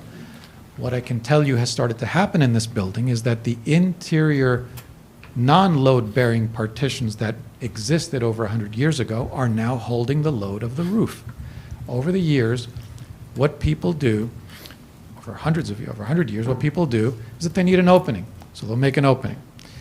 There's no column that was put in. I struggled trying to even understand the inside of that building and to give the developer an open area that I felt comfortable with. And in fact, the only way to really do that is, because I don't have x-ray vision, only from what I can see visually in the ceiling tile that I popped, is to start construction and to demolish everything. I mean, if I wanted, because there is no room for guessing in structures. I could not tell you today what's going on until you abate the asbestos. I can get in there and I'll put my eyes on all of the structure, not a bit of it, so that I can sign off on public safety. And it's complicated in there. You know, there's an apartment next to an office that somebody needed to put together, and then all of that has to go through 2 existing tenants, where the column's going to go. So again, I'm not going to say it's impossible, but it's not an easy solution to put a modern office, an open office concept, or even a less congested office concept there. So structurally speaking, the building has issues on the outside. It has differential settlement on the inside. The floors have settled. And the partitions, many, many, many little partitions that are there, have all started to work together to take the load that they shouldn't be taking. I have a question for you on photo 11. Yes. When I look at this photo... Mr. Chanchuli, you just use the mic. When I look at photo 11, I mean, the foundation is clearly cracked, but in my opinion, when I look at this, this crack doesn't transfer up into the brick. So to me, it's, you know, a typical foundation crack, and it doesn't appear to be that serious to me. I spent 10 years as a home inspector, and to me, this looks like a typical foundation crack, which isn't transferred. I mean, if it was that bad and it was unstable, I would expect to see some travel up into that brick, and I don't see that. No, I'm talking about in photo 11. But photo 4 is above it, is No. above on the front. Photo 11 is in the back on the No, alley. 11 is in the back right, but the Yeah, fact yeah, that, but I'm asking you about this photo right here. yes. I mean, to me, that doesn't appear to be that serious. No, it's differential settlement in the back. From the inside, you can see the cracks from the inside in the foundation. Yeah, I understand that, but when I'm saying to you, if this was unstable, I would expect to see some step cracking going up into that brick, and I don't see that. There is, right to the top right, there are. I Look think carefully that- above I it. think that the printout might be a Yeah, little there less are. quality than if you zoom in on it, if you're on your computer. You can see to the top right. Look above the. Oh, okay, I see, I think I faintly see it now. But, but what, again, I would say in response to your question is that type of evidence where you cannot see it probably occurred on the front right and caused the step cracking at the top right. That's at the top of the building, right? That didn't happen because a lintel is bad. It didn't happen. See, again, if you look at photo 4, it goes from the top to the middle to the foundation. That didn't happen that way because the foundation didn't What move. photo are you looking at? Look at photograph 4. And if you look at photograph 4 carefully, you'll see a step crack at the top above the arch. Can I approach? You can point to it, yeah. It's okay, I'm sorry. Oh, okay. Okay. This is above, Can you please speak into the microphone for the record? yeah. Okay, yeah. So I basically pointed to photograph 4, which is the top right of the building. And if you look at photograph 4 carefully, there is a step crack at the top right. Maybe turn that around and just point to, Yeah, I see it. you can see. There's a step crack at the top right, but that's not only the step crack. There's another step crack below that on the second floor. As a professional structural engineer, I can say that step cracks are not the best cracks to have. And they didn't happen in a vacuum at the top and middle of a building. It starts where the building hits the earth. And again, to be clear, I'm not saying that if you asked me to, like I've done before, I couldn't design a strapping system like I put in my letter to reinforce it. Or, my opinion is to put helical piles in the back, because for that to have moved, it means that it lost its soil-bearing capacity. For this step crack to have occurred, it means that there was zero bearing capacity. I know it's, everybody says, well, the building didn't collapse. Well, it doesn't matter. It settled. And so, In photo 11, can you just show the crack that moves up into the brick so everybody can see it? yes. Photo 11.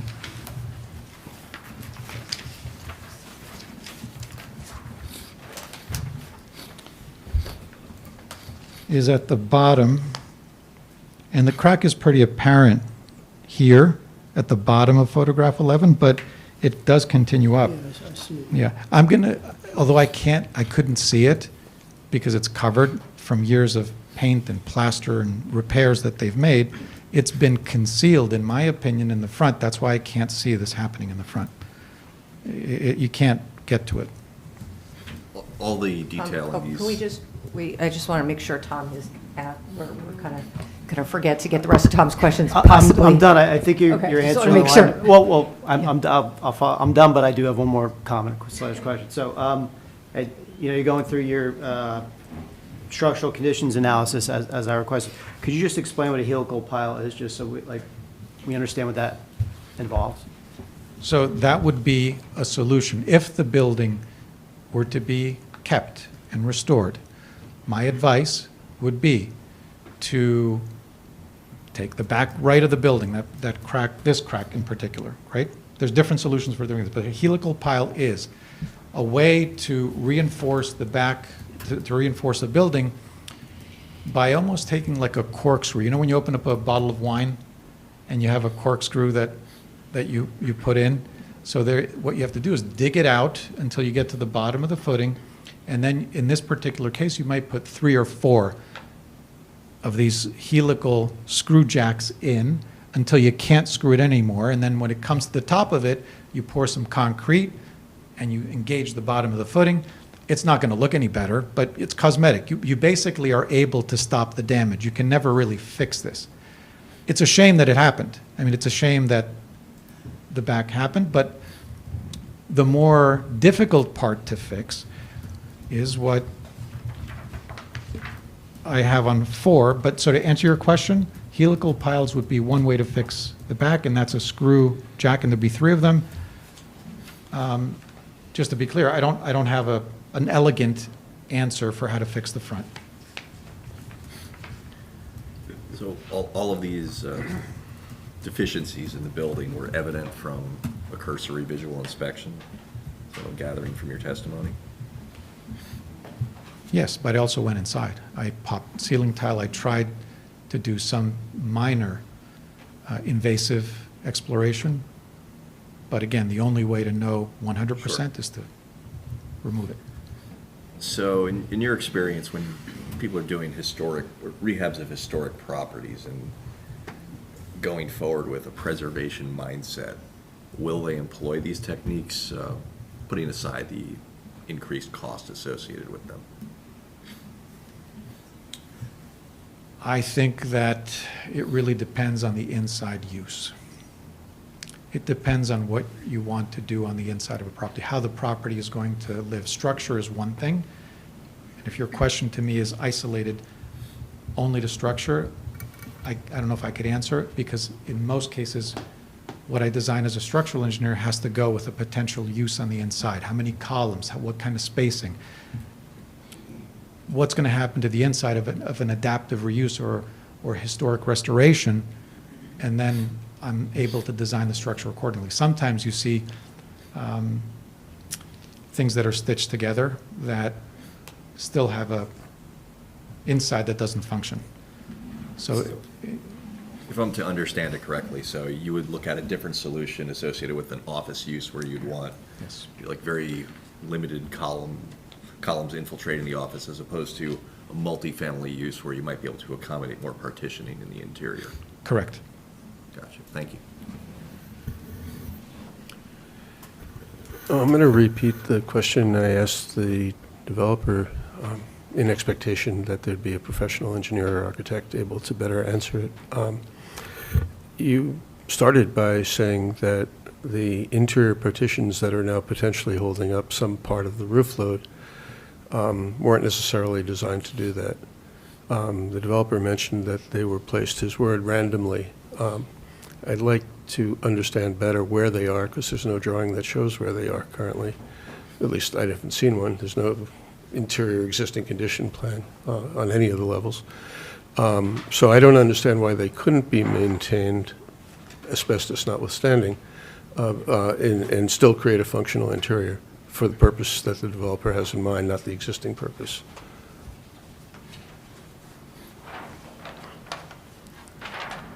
And the question particularly concerns alignment.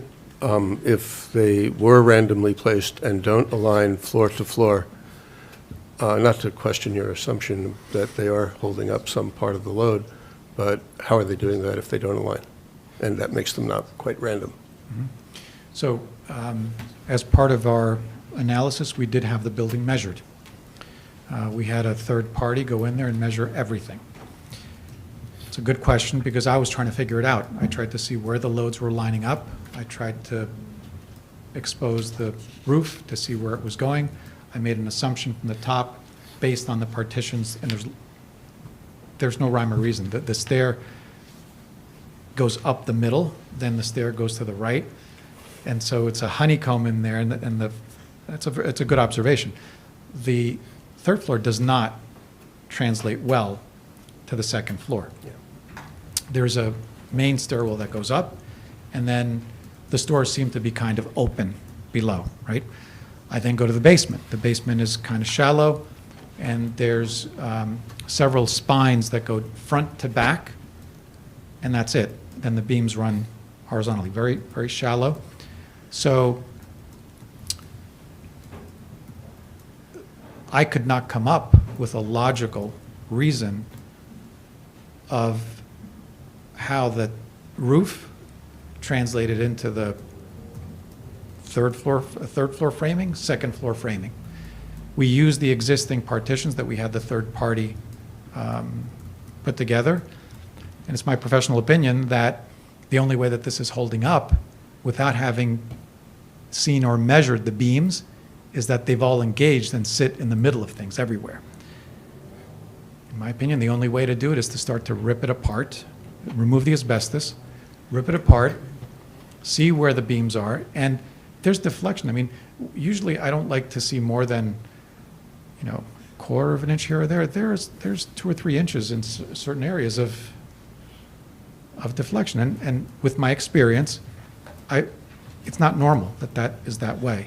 When you dig up from underneath and you expose a piece, in some cases, you'll see that the original connection, which in this case is probably mortise and tenon, right? It's probably not even put together with structural clips, hasn't engaged, and it goes onto some wall. So I wish I could answer with a high degree of certainty as to how it engaged, but it's there, it's deflected, and in my opinion, the partitions that exist they have to be taking the load down. I mean, I saw it. There's partitions that don't line up, and they're taking it down to the floor. So to fulfill the architectural charge of having an office in there, how do you know what to take down? And how would you make an opening if you don't know that when you make a wider opening, you have to put two, say we made life simple and made a 6-foot opening somewhere, which is not what the client wanted, but you minimize it and don't open the whole thing up. If you make a 6-foot opening, you're concentrating loads on each side of that 6-foot opening. You've got to make sure that you look below. The mistake that a lot of people make sometimes and carpenters make is that they only look above. And they don't look at where the loads go. The load has to get to the earth. And so point loads then would have to go from the second floor to a retail facility and down to the basement. I hope I'm answering the question. I don't know if I am, but Yeah. I'm an architect and I so you teach in an understand. engineering Okay. school, so civil engineer, so So you understand. structural engineer. So I do understand what you're saying, and the question is kind of loaded. Just picking up on the prior question, if the developer had come to you, and he said he did, and to your colleague, with a preservation mindset, that let's try to do everything we can to save a contributing building in the historic district, would your advice have been, maybe this is too hypothetical a question, is it within the realm of possibility at no significantly greater cost to preserve all or part of the building, in your professional opinion? I could not answer that question because I don't think there is an expert born yet that has X-ray vision that would know what they would find when they started to open up. So Let's take the front facade, for example. I understand the cracks. I went to look at the building today and I saw them. I didn't go in the back. I should have. I didn't want- But if the facade were significantly important as a contributing element in the historic district, without any implied denigration of the facade that we're looking at in the replacement, potential replacement, could it be part of a hybrid, let's call it, project where there's significant demolition, which makes, yes, the asbestos easier, certainly would make the heights different. I fully understand the developer's concern about floor levels as they relate to the existing windows. But as you've expressed, and is evident, on the ADA compliance aspect of your report and the discussion, the demolition of interior floor levels would also help to partially rectify that. There might not be perfect alignment, but many existing adaptive reuse projects don't have windows that look logical and, in terms of what the prior floor levels were. And there could also be some accommodation made without going into the details of how that's done. You know it, and I do. All that to say, in your professional opinion, can the facade be retained? I don't think so in this case. And you're speaking to a member of a Historic Preservation Commission member in the Village of Ridgewood, so that's not what I'm testifying as Yeah. here today. I'm a structural engineer here and a civil. Yeah. And we do adaptive reuse projects. I'm not saying that it is impossible. However, in this particular case, with the floor levels, with the ADA accessibility, with an attempt to try and extract the glue that is putting together the inside structure from the facade and prying it away on a structure that's already cracked, and it'd be hard. I think that I've seen these things done in the city. I've never done one like that, but in my professional opinion, in this case, it's either one or the other, right? And I think that if one tried to keep this fragile facade, albeit at the wrong heights as a civil engineer in the front, and trying to attach a building to it afterwards, because lateral stability would have to be done somehow, right? I'd have to somehow make a connection on old brick. I would struggle with how to connect it. Again, would I be able to figure something out? Perhaps, but nothing comes to mind right now that would be a solution where I could take that old facade and connect the lateral loads into the building carefully. I'd have to think about it. Well, thanks for your candor. Thank you. One follow-up to yeah. this line of questioning. When we were talking about all those solutions to shore up the building while you investigated, is there a material likelihood that after doing that investigation, you would come to the conclusion that the building itself was not salvageable?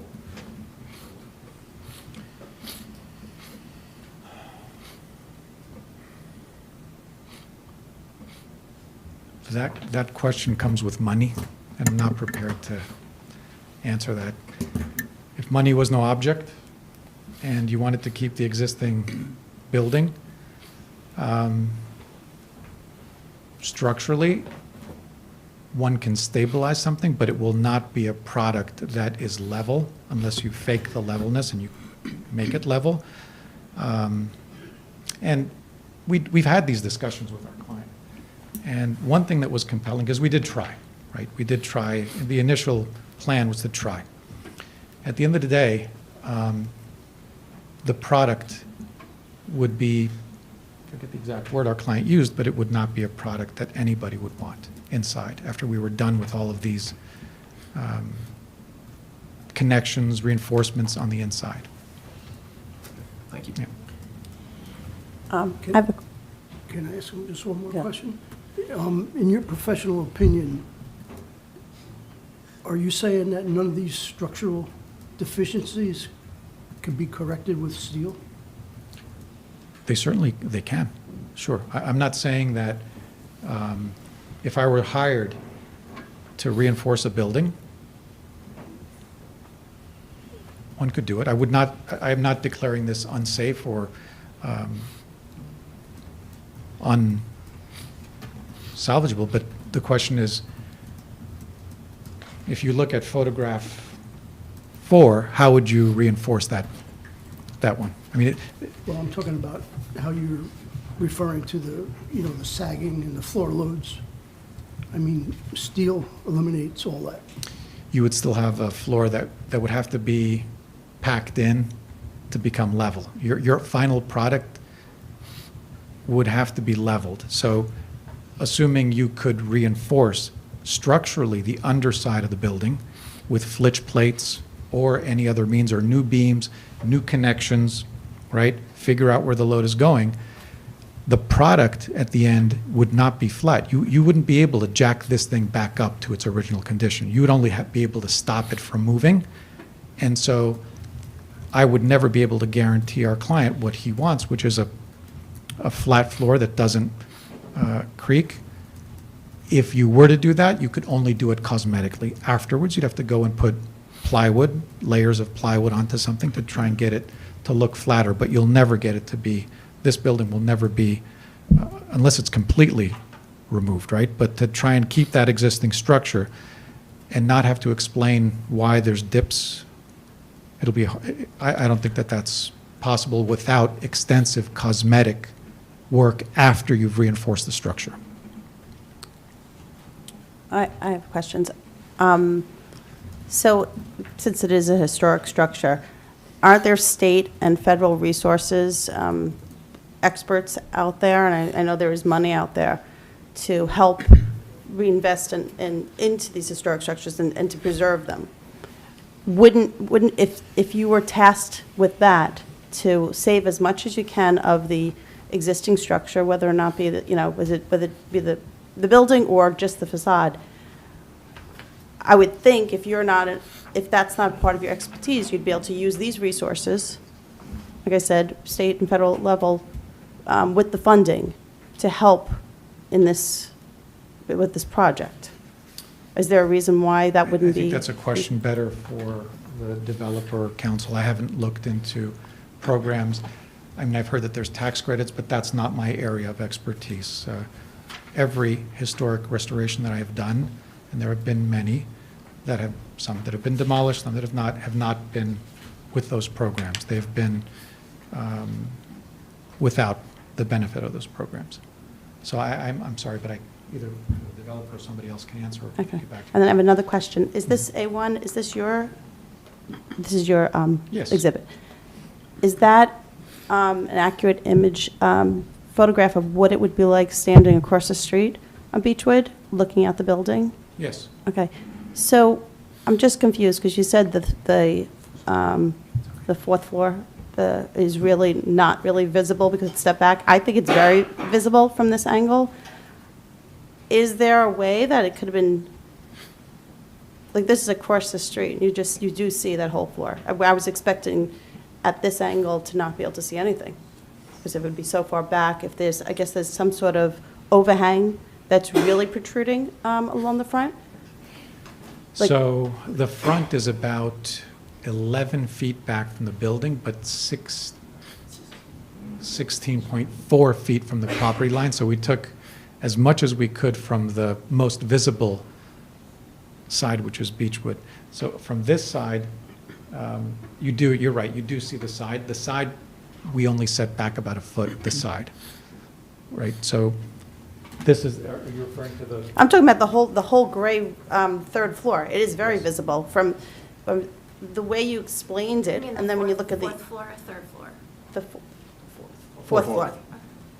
The fourth floor, the way you explained it is that, it's going to be stepped back, so it's not visible. If this is the street view, I think it's very visible from there, from this angle. Is there a way to make it so that you do not see any of that fourth floor from the street level? The problem is that without exceeding the FAR, we tried to take the volume from the back and just take that volume without asking for another variance. So to keep the FAR at 3, that's what you wind up with. It's a good question, and any farther back, you would go less than what we currently have, which is about 300 feet or so, approximately less than what's permitted. So, and that's, we did it for good reason, like what you said. We wanted at least to have 11-foot balcony, but if you do any more, then you can't get the space. What's permitted for the FAR, just to tag along to that question? I think it's, one of the things that I'm sort of struggling with is that it's really not about the FAR. It's about 3 stories. That's what's permitted. So it doesn't matter that you're below the FAR, you're 1 story above. And even without that story, if you were to remove it, it's still a bigger building than it was before. So it's the conversation is making it sound like what's making it 4 stories is that, we're moving things around. That's from like the maximum building if you were going to build it 3 stories, which is still an option, correct? To just build 3 stories and maximize your FAR in 3 stories. That is still an option. I wouldn't answer that. That's Right. a question for the. I mean, it's an option when you're planning a new building. That's the point, right? It's a choice to keep the parking versus maximize the FAR and stay within the number of allowed stories. The other, if I understand you correctly, the other choice would be build it to 3.0 FAR at 3 floors. Is that your question? Yes. Okay. I'm not, again, Yeah. that's not the application here this evening, but 3.0 would be a 0 lot line, 3 times the area of the property, which would be more than this building. About 300 square feet, you said before. Well, something more, like more that. because we also chose not to, I didn't mention this earlier, but there's an angle on the property. The city street on the side, the alleyway, is at an angle. So we chose to make it orthogonal, thereby losing that strip. So theoretically, a little more complicated structure, but you could make the building taper a little bit, and then get 3.0. There's a way. But again, it takes away from a 3-foot offset for the benefit of the neighbors. It takes away from an orthogonal building. And it takes away from our clients, as a civil engineer, charge of trying to at least keep 2 tandem spaces. So that's the. Sorry, Allison, did you have any No. other? Okay. I have a somewhat related question, and I'm sorry that you're getting peppered by questions that might be better asked of the developer, but it's a pretty simple one. Who owns the alley? Is the alley part of The this city lot? of Summit. The city of Summit. I should know that. Thank you. Any, Yeah, I'm a little confused about these cracks. So this is a wood frame building with a brick facade? Yes. So technically speaking, the brick facade is not structural. The It wood's is, holding the building up. It is structural because there's a wind load, there's seismic, there's wind. It's not seismically So braced. the if building. the brick were to fall down, the wood frame would remain? Or would the whole thing fall down? Is there a gap between the facade and the structure? We'll leave that for the architect, but Okay, I I would. wasn't sure. but- You're the engineer, so I thought you would have known But to that. be clear, I have not seen, and that's what I testified to before, and I'm not going to guess. Structural engineers don't like to guess. I have not, with my own eyes, seen the connection, all the connections between the facade and the inside, and until I see that, I don't know. Because usually facades sit on a steel ledger, right? No, The brick- no, not brick this facade? one. Not Not this this one? one. So No, not this how one. how does the brick facade rest? Is it on a footing? Based on my experience, it rests on a rubble, it rests on a stone, not rubble, it's a stone round footing, foundation wall that comes up. It's about 20 inches thick. The brick then rests on that, and the old heavy timbers are pocketed into the brick. facade. Yeah. But there's no steel in the facade, in my Right, right. opinion. But for those step cracks to occur, I would want to see how that engages and how the loads are transferred, not just the vertical loads, So but. that kind of goes to but my the wind. question. The structure, the wood frame, could theoretically be fine, and the facade is what's moving.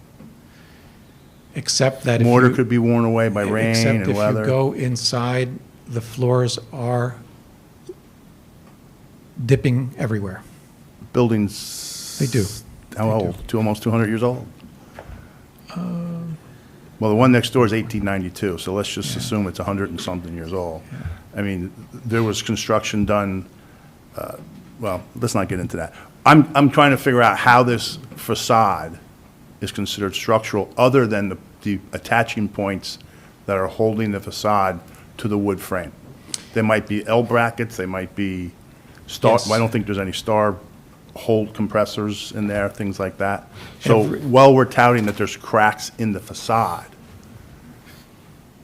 I'm struggling with the fact that you really haven't talked about the structure of the building itself, other than the corner in the back where the foundation is. We all know well, I built a house in town, and I really shouldn't say this, but cracks happen. You know, it happens, it just happens. And I kind of see water intrusion in the back from poor maintenance of the gutters, the facade crack in the crown molding. That looks like it's wood, not part of the structure. So that happens on every building. I'm just trying to get my hands around the frame of the building is wood frame. I'm 99.9% sure of that. The facade is attached to that wood frame. So the facade can be removed and the structure could be reinforced, so to speak. But I'm not an engineer, I don't know. I'm just trying to get my hands around, we're touting how these cracks are structural, but I think they're structural in the facade, not the structure of the building. Other than the settlement of the floors, which the building's 180-something years old. My math, I was never good at math. So, but it's a pretty old building. I mean, my father had a house in town, and the floors, you dropped the marble, it went zoom, right? The new person who bought the house fixed it. So I can tell you that this facade is not a curtain wall.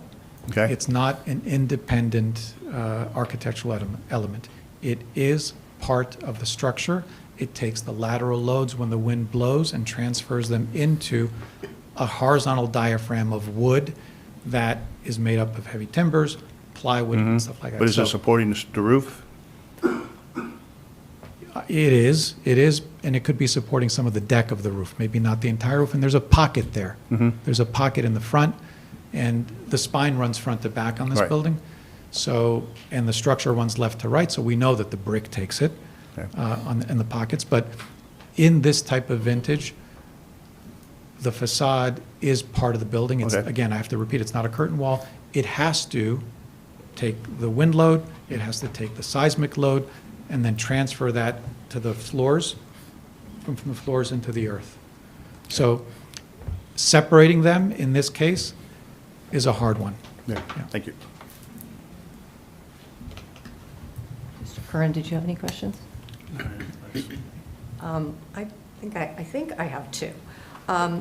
One is related to the soils beneath the building. What do you know about what lies beneath the building? Is it clay? Is it, what do we have there? We Did you had do a borings? Yes, we had a geotechnical report done, and the soil is fairly solid at approximately, now this is from, I don't have it in front of me, but it's about 20 feet or so. It's very strong. Up until 8 or so feet, it's somewhat loose. And then we have approximately, and we're still waiting for the part of the geotechnical report, but I think we have approximately 3 tons per square foot at the proposed footing at the bottom. So it's not that bad. The soils are not that bad. We did one boring at the center of the proposed parking lot. And so for the proposed new building, will there be, I'm asking this because I'm wondering what kind of structural support will be required for that building? Will that have helical piles? I No, mean, that's what kind a of- great question. So I've designed the structure of the proposed building. The proposed building will have, beginning with the basement, a 20 or so inch thick reinforced concrete wall poured on the inside. We don't want to mess with too much of the old rubble. Basically, it's useless, right? So upon demolition, there will be an interior wall poured that's thick, that will take the load from a proposed structural steel and metal deck system. We're going to take the second floor and cantilever it over, and as one of your fellow board members said, a modern system, more like a curtain wall, is going to hang a galvanized angle and then put the brick and the facade that you see on that way. So these will be on galvanized angles, but the primary structural system will consist of brand-new, independent spread footings in the middle, concrete footings in the middle, a continuous wall footing around the perimeter that's fairly thick. The columns will go on that, and then after we get to the top, they cantilever over, and you build the building. So it's independent. It's as if the old stuff didn't exist anymore. And how deep are those footings? Great question. So you have to be very careful before you begin to look at your adjacent structures. We've been and we'll go into the adjacent basements. We measure the bottom of footings. We estimate the bottom, so you never go below the bottom of footing around the other properties. You could, but in this case, we are not recommending that we underpin either the building to the left or behind it. The elevator, proposed elevator in this building doesn't go to the basement, so that's by design, so that we don't have to go below the bottom of the footing on any of the adjacent properties. So as long as you go to the bottom of the footing, you should be safe. Our specifications for the structure include a requirement that if this is approved, that our consultant will come out upon excavation to confirm that the basement is of sufficient load-bearing capacity, as sort of like a belt and suspenders, to confirm that we have 3 or 5 tons per square foot to put our new footings on. Because right now there's a building there. So Yeah, I mean, I guess one of my reasons for asking that is, one, if you could put helical piles, if you need helical piles under one building, in the existing building, I was wondering if you needed them for the new building. But the other one is obviously the structural stability of the surrounding buildings. I mean, the deeper you excavate, the more likely you are to impact the stability of those buildings around you, which is a concern.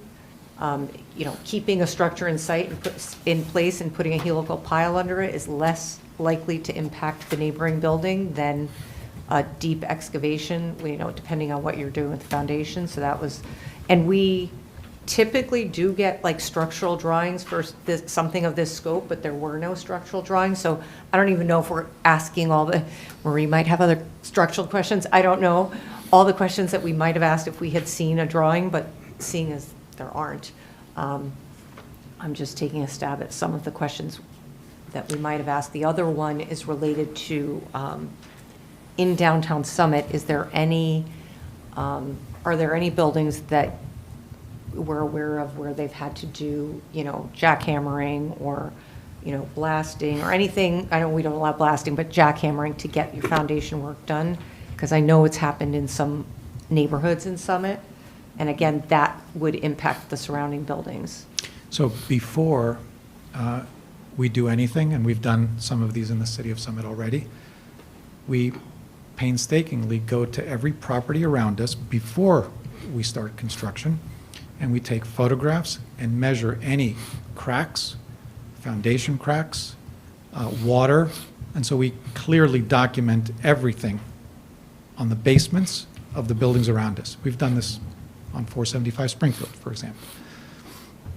Again, it's very important for me to reiterate that upon excavation, my design as it stands today does not go below the bottom of footing of any of the adjacent buildings, which in structures is a good thing because we're not proposing to underpin the building to the left or underpin the building to the back. You're correct when a proposed building has a need for a deeper basement, and then you have to underpin, which we've done before. Underpinning is not difficult, especially here in Summit, because the soils are quite tight, and do well with underpinning, but again, that's not contemplated here. I hope I've answered your question in that the existing stuff is basically staying so it doesn't get removed, it doesn't matter, and a brand-new independent system not below or in any way affecting the adjacent structure. So one more thing, again, without being repetitive, the code, and that was something that I believe was testified to earlier, requires an engineer to look at the adjacent structures before, and part of that consent, I think, is what we've also always done is to confer with the adjacent property owners and to make sure that the proposed construction does not in any way exacerbate an existing condition or, make it worse. So that's all part of doing construction next to existing buildings. I hope I've answered your question. Again, we're not going below the footings. Okay. And I guess the second question I have is, sort of related to other questions that have come to the board, from the board, starting with Mr. Chanchuli and sort of the load supporting beams. If you keep just the exterior structure and you demolish everything on the inside because your goal is to just preserve the streetscape, could you design this where it doesn't matter anymore, you don't have any floors, doesn't matter that they're not level, you could start over from the inside? Could you, you had suggested that you could by like when you said, if you wanted to make the, entrance ADA compliant, you would have to demolish the stairs and, put an entrance. Well, if it were a blank slate and just somebody said this is a box that you have to work with, could you design an interior to the building that would be structurally sound? I'm not quite sure I understand. So if you demolished, keep the facade. I live in a house that is not, not labeled on the historic registry, but it's a historic looking house in a neighborhood. And when we renovated it, we pretty much gutted the inside of the house, but intentionally kept the outside of the house to keep with the streetscape. And you can start, you can start, if you did something like that and you just had an open box, with this building, do you think you could design something within the current, just footprint, and maybe add on the back? And keep which facade? Keep just the front? The front and the front and the side, if you were going to keep that look. Just keep the exterior and demolish the interior. Knowing that you have to do asbestos abatement either way, that's going to happen either way. You can't just, if you demolish it, and correct me if I'm wrong, but you cannot just go and demolish the whole building because you still have to go in and remove all the asbestos first, which you would have to do if you were renovating as well. Is that correct? Not necessarily. The building currently can be occupied. I think the removal of asbestos is required when you touch it. Right, when you demolish a building that Correct, has yeah. asbestos in it, Or you can't if you were just to renovate- demolish the building, you have to do, because you're letting the fibers out into the people in the street, right? So if you were to renovate the building, you would still have to selectively remove asbestos if Right, you were opening it. Right, I understand that. So what I'm saying is, you have to, let's just say you have to remove the asbestos anyway. Regardless of what you do, you have to remove the asbestos. So you've done that, now you've gutted the whole building. With what you have on the outside, could this, just the exterior be used? Put in supporting beams, so that you can get your design that you want, open spaces, whatever you want. Could you use the exterior of this building to make, As yeah. as my professional opinion as a structural engineer, but I'll extend into, I've already been qualified as an architect.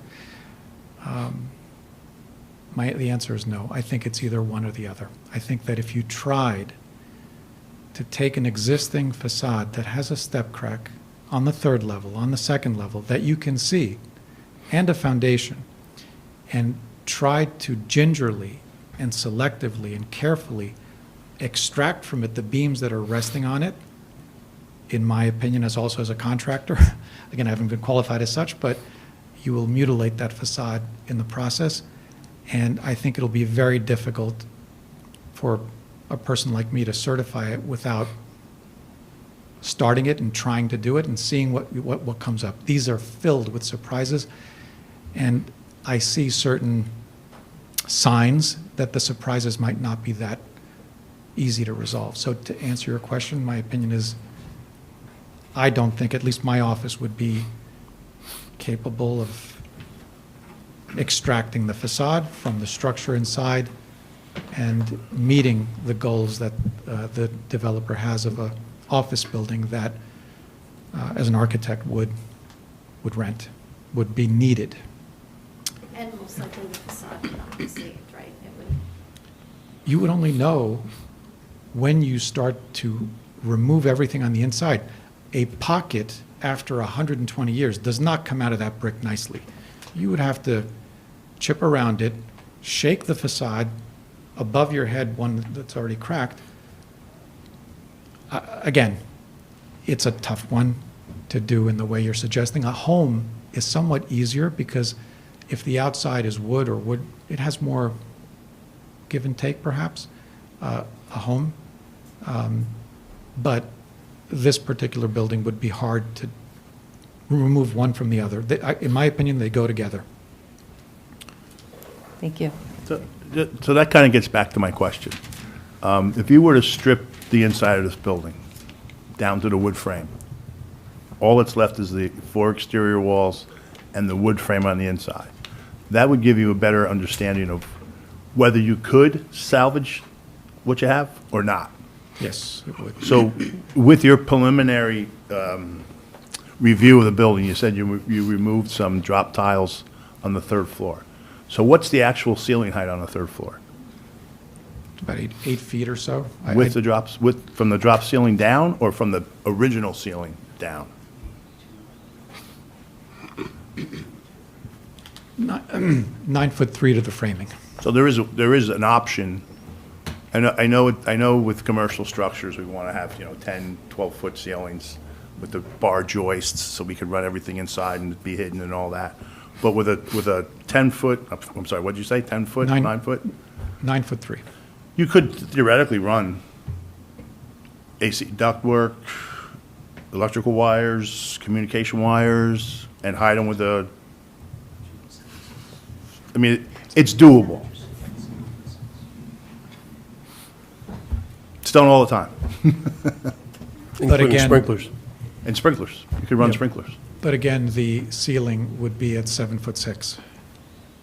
If you Well- took 9 minus ductwork, you'd get down to a 7'6" ceiling. You wouldn't get to 8. 'cause I'm not an expert, so I don't know. Well, I'll take your usually, word for here's it. what we do. But From clear structure, we always allot 2 feet. Would that be a fair number? So 2 feet minus 9'3" would leave you with a 7'3" clear office space. Gotcha. which- Okay. That makes which- sense. Yeah. makes sense. But then, and I'm just asking questions. So so on the 3rd floor, you drop some tiles, and you saw tin ceilings, whatever you saw. Is there room above those, or you don't know? We don't know. Is there a cock loft or attic space? Or No. No? It's just the layers of drop ceiling, other types of ceiling that are there, those with the holes in them. Okay. I think the applicant also wanted to respond to your comment. Okay, good. Apologize. Thank you. So I just wanted to address the question about, if you stripped everything inside, left the walls, what would you be left with? And I think it's really important to understand what you'd be left with. You'd be left with a facade that has not just lots of cracks and fractures. You have rotting cornices that need to be dealt with. You've got pieces of brick that are missing and not compatible in terms of probably lots of patching work that's gone on over the years. You're going to need new windows. You have storefronts that, like I said, there's nothing historic or contextual about those storefronts. They've been modified many times over the years. And that's assuming you can still deal with the ADA compliance issue and the ceiling heights, because the windows, the position of the windows are what dictates floor heights. And I firmly agree. You're talking about ceiling heights less than 8 feet. That's not readily acceptable in any condition from an occupiable standpoint. So you go to all this work to try to figure out how to create a structure inside a box, to preserve a box that, at the end of the day, as I say, has very little historical context remaining. How many coats of paint, missing brick, rotted cornices, old cheap replacement windows, and a storefronts that don't really have any context. So I just think it's important, perspective-wise, to understand if you could do all this work, which I agree, I'm not a structural engineer. I think it would be very difficult to support exterior walls with no interior framing to try to figure that out. And what you're left with is, to me, a really compromised Right. exterior situation. So here's what I'm struggling with. Downtown's declared a historical district. Not so much the buildings per se, but the district. So we're changing the face of that. I mean, I think it's a beautiful building, don't get me wrong. We're changing the face of that historical district from what it's based on. If we were to do this on every block, would we lose that historical district feel?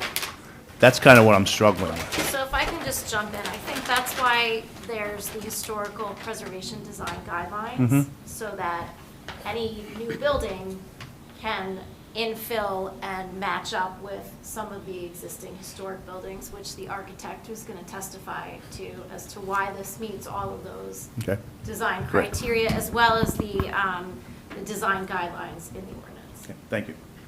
Yeah, but you're going for the extra height. It's not, I mean, for me, I could live with, the design of the building, it's the height. So you want that extra height.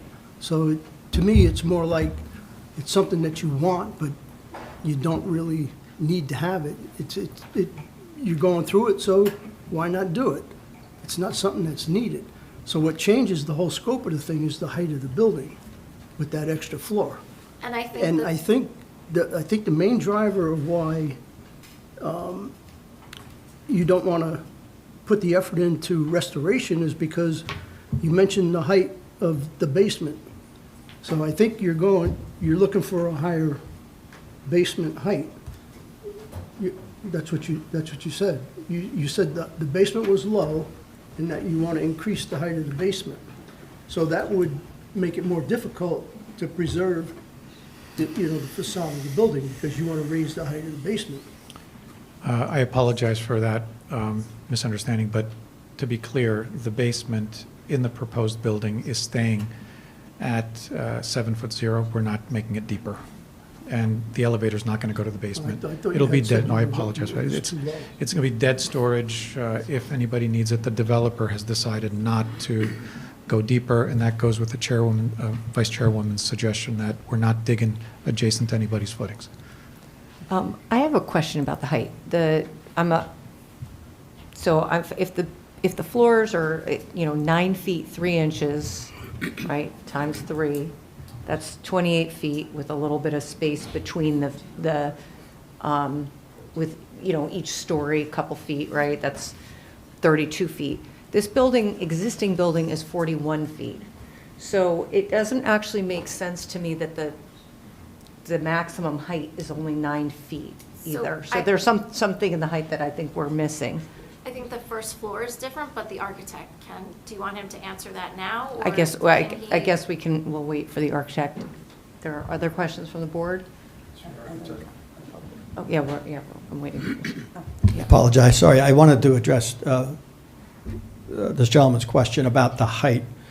And if I understood it correct, I just want to make sure I framed the question correct, is that we're seeking the 4th floor and the height variance, and that's the driver behind wanting to do a new building? Yeah, Was that I the comment? understand that, but I thought he had mentioned that one of the problems was the basement height was very low, and I thought that was your intention, to try to increase your height of the basement.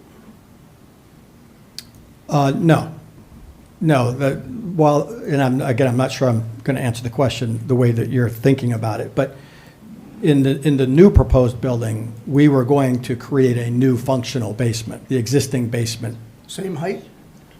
Yeah, 'cause that's, I think the first floor is going to determine the depth and height of that basement, because we're not digging down. We're not going to lower that level of the basement floor because of all the structural underpinning reasons that Mr. Tapisaris alluded to. So we anticipate having the height of the basement the same. It's really dungeness down there right now. You wouldn't want to spend any time down there. So we'll make that as part of that new box that he was referring to, new.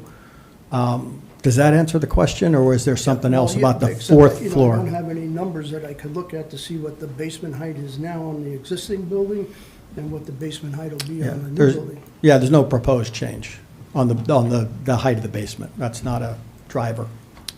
If you want to go to the elevation sheet, most important thing we're doing is making sure that from the sidewalk, you now go a little bit lower with the first floor, so it's handicap accessible, which will just basically make the basement 7'0".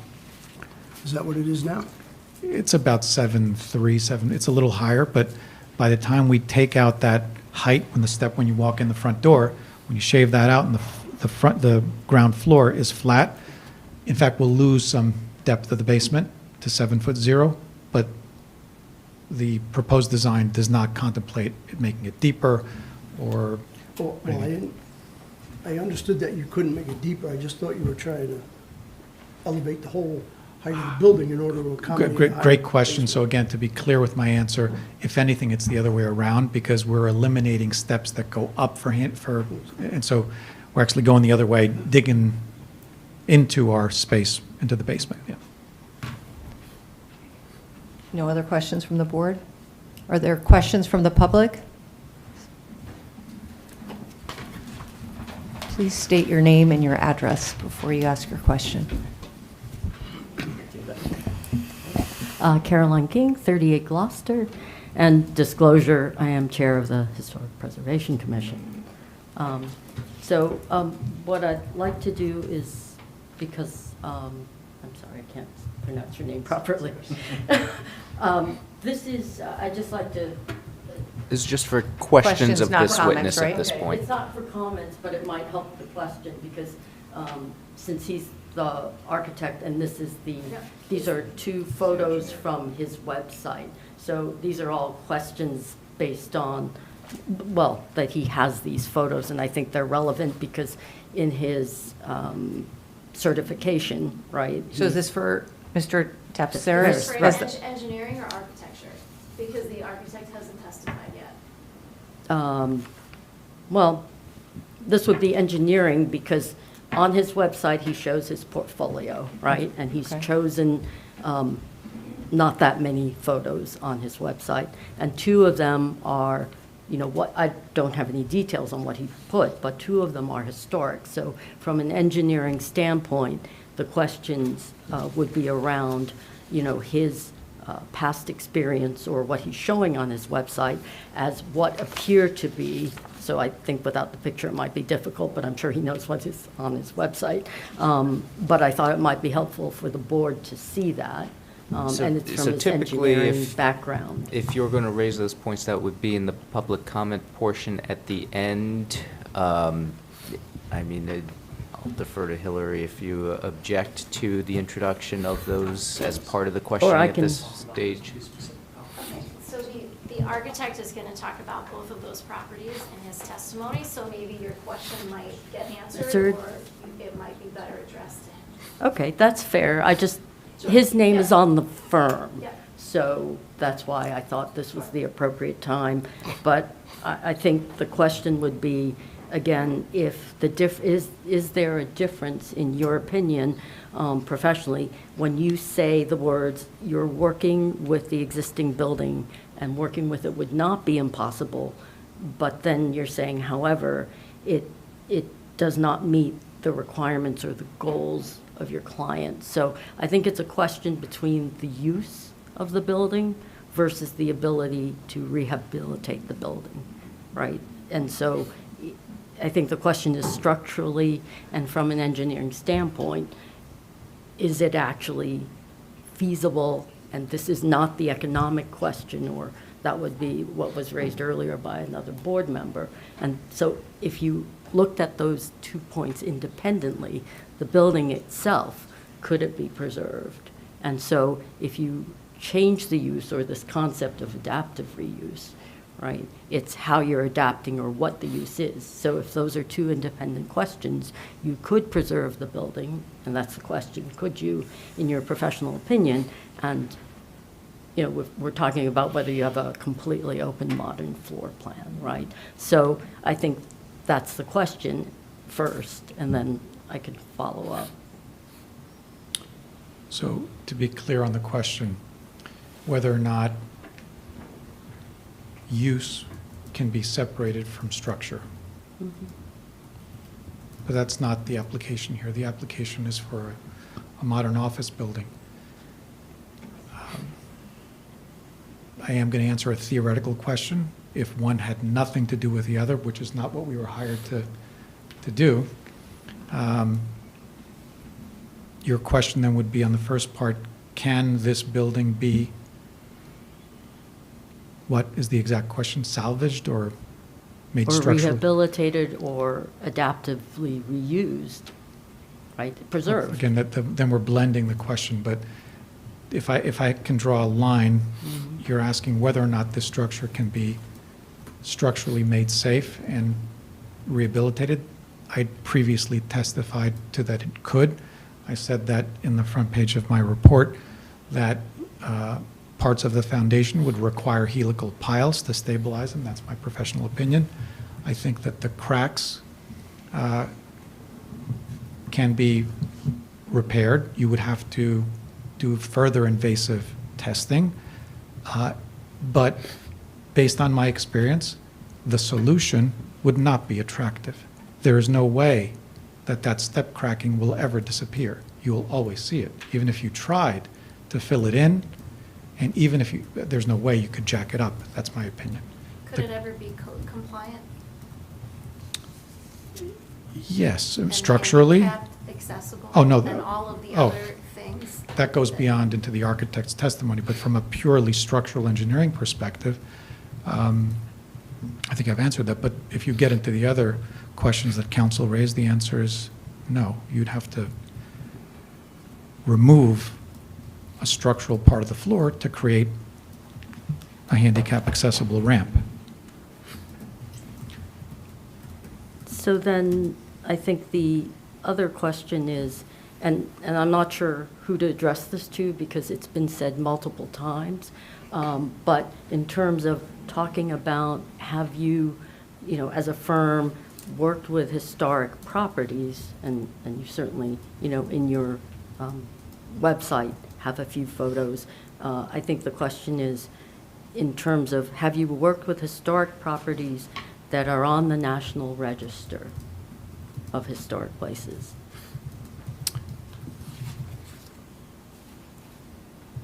We have in our portfolio worked on Gunther Mill. We have worked and restored the Playhouse in the village of Ridgewood. But in none of those examples has the structure been in the condition that this particular building is in, especially when it comes to answering the question of function on the inside. So our buildings have won some awards, but they've won awards because they're functional. And history has gone, with my expectation, hopefully another 200 years into the future. But in all of the buildings that we've restored that are on our website, the insides had a very different scenario than what is presented here, and the facades were very different. It's And- not the same, not the same. Okay. This is unique. And I would say, of all those different structures, if they were all historic, were they each unique? In other words, you're saying this one is unique, and I think it is, but were the others that you restored unique to each other? So when you're saying this one's unique, I would ask you in your professional opinion of the other ones, were they also unique? Unique, my definition of unique here was that there are step cracks on the top right, middle of the building. We don't know how it's connected, and the foundation has signs of differential settlement. In the other ones that I have restored, we did not have to contend with that level of repair because, again, it is my professional opinion as a structural engineer that you can never mask those scars of settlement, no matter what you do, unless you stucco it, which is not, in my opinion, a good answer here. A solution is strapping it, which we've done in other places, which would mean put steel straps on the inside and outside of the corner to stabilize it and through bolt it. That is not going to be attractive. So uniqueness is because of the set of circumstances that this property faces in connection with the proposed use of the inside. That's what makes this more complicated than others and unique in its own way. And you mentioned that, I think you mentioned earlier in your speaking, that you knew of buildings in New York City that were potentially similar in terms of level of challenge or difficulty, and that your firm wasn't necessarily prepared. I don't want to sort of put words in your mouth, but to address those. And is it the case that there could be a firm that could address that for the city of Summit? I'm not quite sure I understand the question. Well, I think if there's a recording on this, but the fact that you said that you had seen buildings in the city and that they've been able to hold up the facade, essentially, and preserve it. And then I think, if I heard you correctly, but there are a lot of people in this room, that perhaps your firm wasn't equipped to do that, but could the city, for example, or are there other architects that you think could provide that service? I don't think so, but again, I don't know if I can answer that question to your satisfaction. I'm sorry. Okay. And then I think in terms of definition of historic as it relates to Summit's ordinances, our DRO, and the master plan, the question is this building historic based on the definitions in the city's documents? I'll have to defer to the architect. Okay. Because there's been multiple conversations here about whether this building is historic and whether it's just in the district. And I'd like to confirm that. So if that's not your question, we can defer. The architect can answer that. But I'd just like to correct for the record, because on the HPC website, we do have the actual application of the historic Summit Downtown District, and I'd just like to correct it for the record. And Ms. King, I think that's going to go towards public comment, Okay. which we definitely want to hear it, but Okay. just do it another But part. it's been discussed so many times Yes. that it turns, something that's potentially not correct. So I'd just like to correct that for the record. It's listed on the National Register. That's, yeah, Thank you. if you could bring that up during public comment, that would be great. Thank you.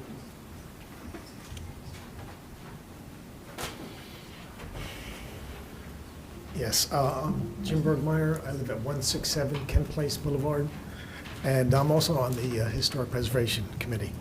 I do have a question. You did address a question regarding the underpinning of the existing footings, but I'm also concerned about just basically the safety procedures you have on the adjacent buildings to protect them during the demolition. What procedures do you have in place? So the means and methods of that will be something that the general contractor will work on. It's, we have on our drawings our design, which contemplates not, as I said before, going under the bottom of footing of the adjacent buildings. Although our client, in this case, decided not to put the elevator to the basement, in which case we would have had to have underpinned it. He made a decision to keep things simple. He made a decision to move 3 feet away from both the buildings in the back, which I think complicate my design for me, but it makes the life of the adjacent property owners a lot easier. So that 3 feet is the first response that I have around the back, away. And the second thing that I want to reiterate is that the existing conditions will not change inside. We're not making the basement deeper.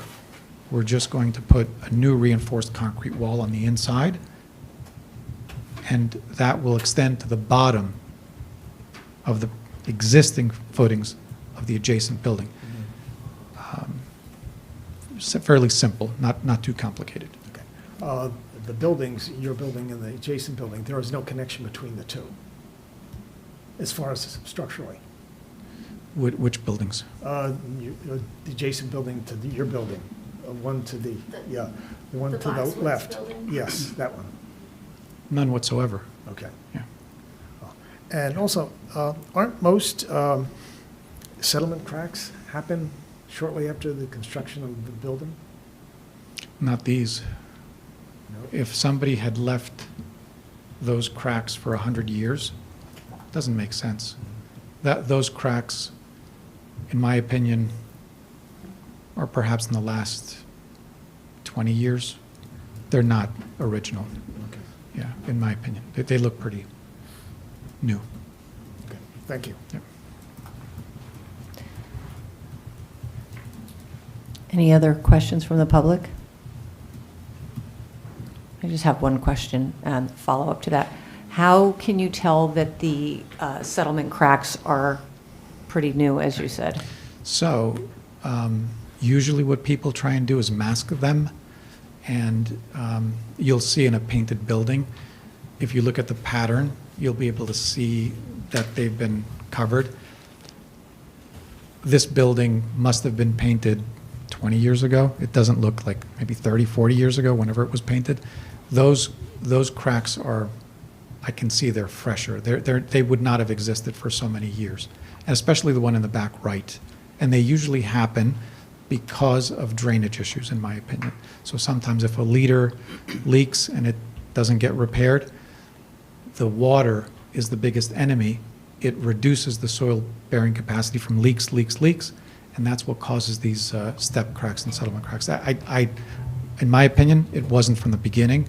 I don't know when it was, but if I had to get it closer, 20 years, 30 years these cracks formed, it's in the later part of its life. It's not in the beginning of its life. You also haven't done a test to see if those cracks are stable, right? I can tell you they're anything more than a 1/16 of an inch for Yeah, us. I know, but Yeah. I mean, there's straps you can put on there with a gauge that measures, An inclinometer, to see- correct. Yeah, you could put an inclinometer on it. but you haven't done that. No. So they may be stable. We'd have to So you put an don't know. inclinometer on. If you don't do and- the test, you don't know. Right. But anything that large moved. Well, I was there today and they didn't look that large. I have one question.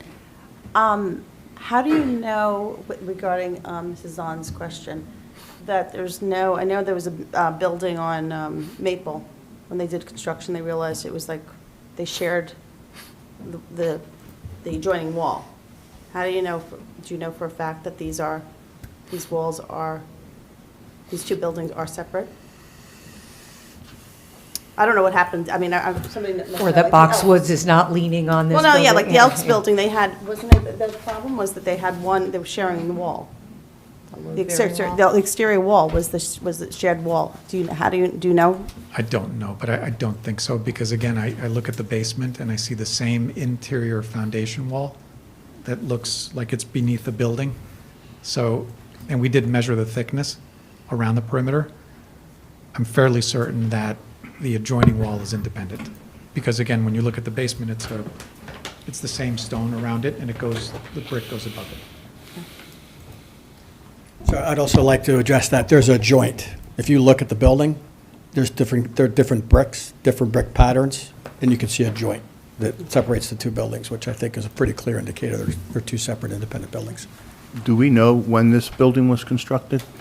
1897.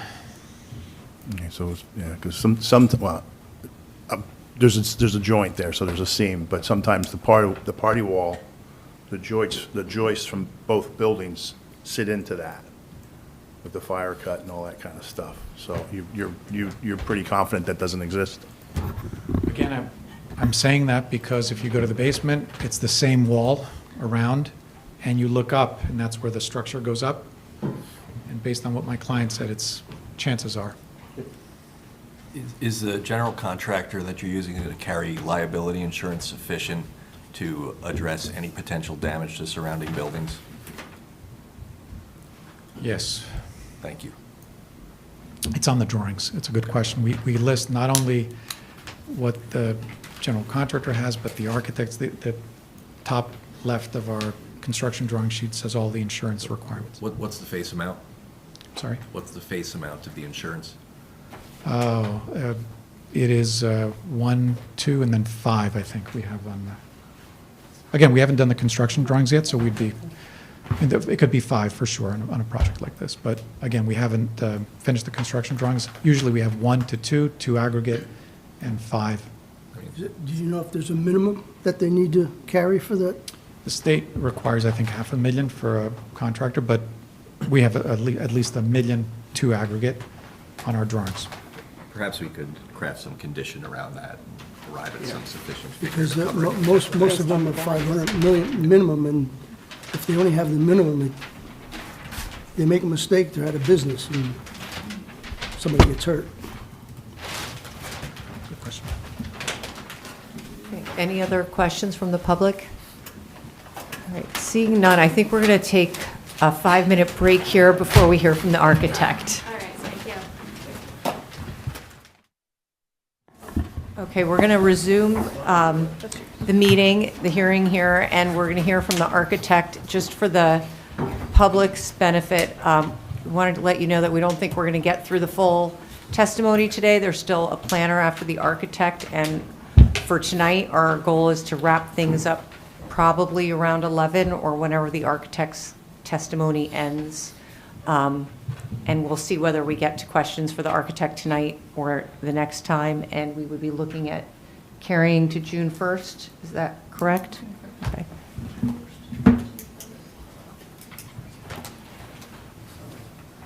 Let's just make have sure to it works double check, before we, right, yeah.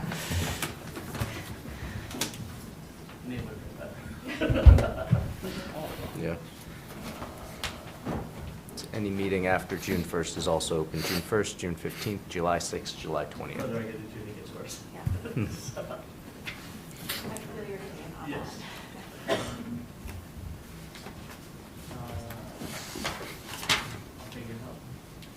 We don't need to decide right now either.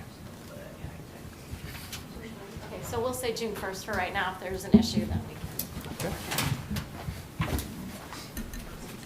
Okay. I guess we're ready to hear from the architect. Sure. Michael Sass. All right, if you could raise your right hand. Do you swear from the testimony you're about to give in this matter is the truth, the whole truth, nothing but the truth? Yes. And please state your name, spell your last name. My name is Michael, last name is Sass, S as in Sam, A, S as in Sam.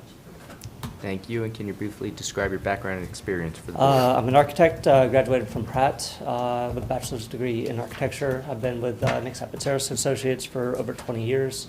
Been a licensed architect since 2010, state of New Jersey, state of Washington, state of Maryland, Pennsylvania, and nationally accredited. Any questions from the board? Would you like to accept his credentials? I think we'll accept. Okay, and just tell the board the steps that you've taken to prepare for your testimony. Reviewed the property. We did a walkthrough, a visual inspection. We have looked over the application, as-built drawings, development regulations, development guidelines, and preservation guidelines, as well as reviewed and prepared the plans, conferred with the Historic Preservation Commission, and reviewed all the staff and review letters. And I know that the engineer went through it, but as an architect, can you describe for the board the existing building and go through the building condition and assessment analysis prepared and filed as part of the application? Yep. The building was constructed in 1897 of a Federalist and Colonial Revival style. The Colonial Revival is mimicked in the arch-top windows of the existing building. The Federalist element is more of the plain facade that you see on that second floor. The building is exterior masonry structural facade. It's integrated with the wood floor framing. The entrances include 2 retail, left and right, flanking the front entrance with the centered for the office and residential on the 2nd and 3rd floors. There's decorative moldings on the existing building, which you would see in our report that is dated December 29, 2005, on that front facade picture, photo number 1, Beechwood facade.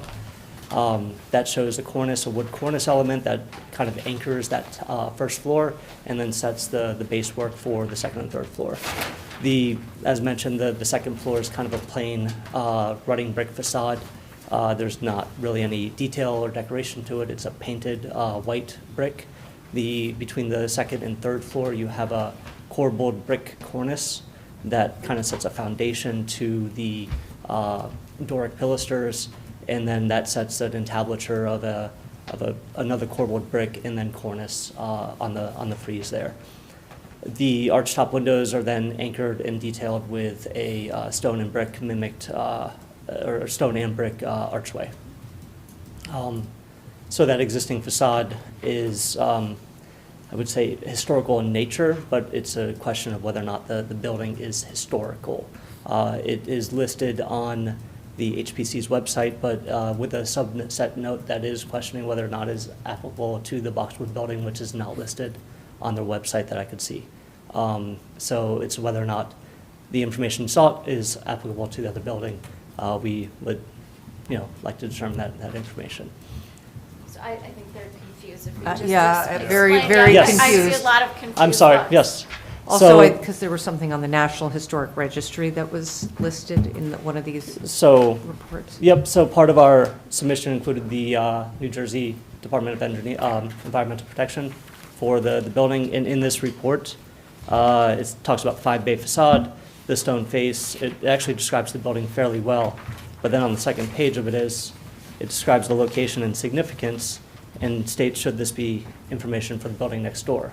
And when we looked at the HPC's website, we did not find the Boxwood building listed, and we are questioning whether or not this information is actually applicable to that building next door with the historic significance of the property. And that same report you just referred to, that is in, the historic preservation is on their website. It's part of like the list of all the properties in Summit, and they go through the historic designations for each The property. NJDEP report is on the Historic Preservation So Committee's website? this, do you have If you don't mind, I can. Sorry, just, do you mind if I'm, I- yeah, I'm confused. Part of our visual inspection report.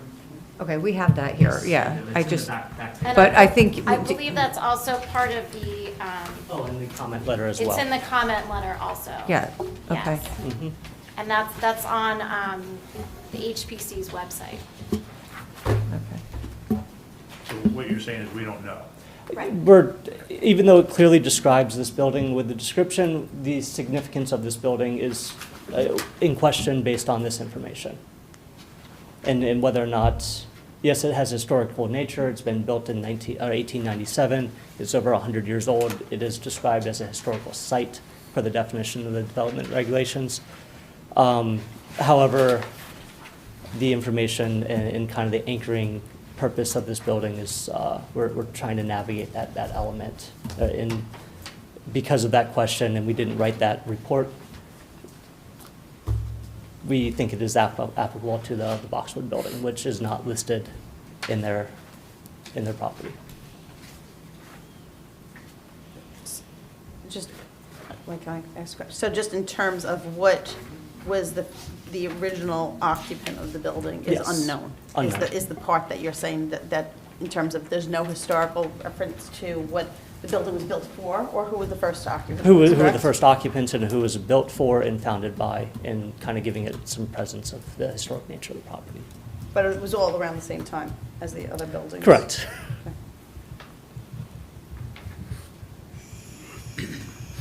So. I can keep moving if you want me to. Yeah, I'm just I think wondering, that's- so then, this report, all this paperwork, we don't really know what it's for. We have reviewed it, and again, it is described, it describes the 5-bay building, it describes the property in question, Right, right, right. 13 But then you go Beechwood. back to the pictures, and it shows like a References U-shaped the- building, and, Yep. I mean, excuse me, L-shaped building, and, okay, thanks. So, again, we didn't find that this property was in the national registration. We didn't find that this property had any history in the library or the historic research that we had done from our office. So the exterior inspection, as has been stated by the applicant and the engineers, not accessible. The two or the three entrances to the building require steps. There's a variation of between 7 and 12 inches, depending on what side you're on the building. So accessibility to the building without encroaching into the right-of-way would be rather difficult without truly disassembling the building itself. The step cracks were quite detailed in the engineering testimony, and the office entrance has a crack in the cornice, which it's wood. It could be repaired and reset, but is unsightly in nature. On the interior, we saw some visible cracks when we were able to pop some tiles, and there was some rot and deterioration of the wood that we could see from water damage at some time and staining of the wood. The windows have been replaced with a vinyl-clad window. The arch-top windows are not original anymore. They've been filled with the plywood, and we use window AC units.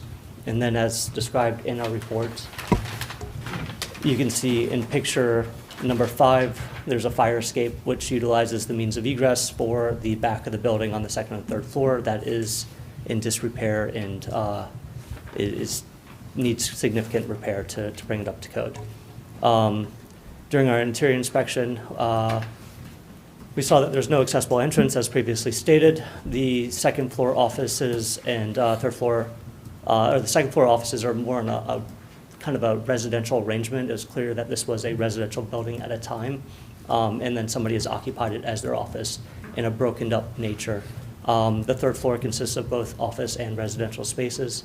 The third floor offices do not have a second means of egress because they are blocked off by the residential units on the backside of the building. So those third floor offices should have a second means of egress for safe compliance with fire code. The building is designed in a quadrant layout with a number of framing directions, primarily in the north-south and east-west direction, and then the joists were bearing on the masonry wall on the exterior. The existing stairs go up the center of the building and then turn right and kind of snake up through the building.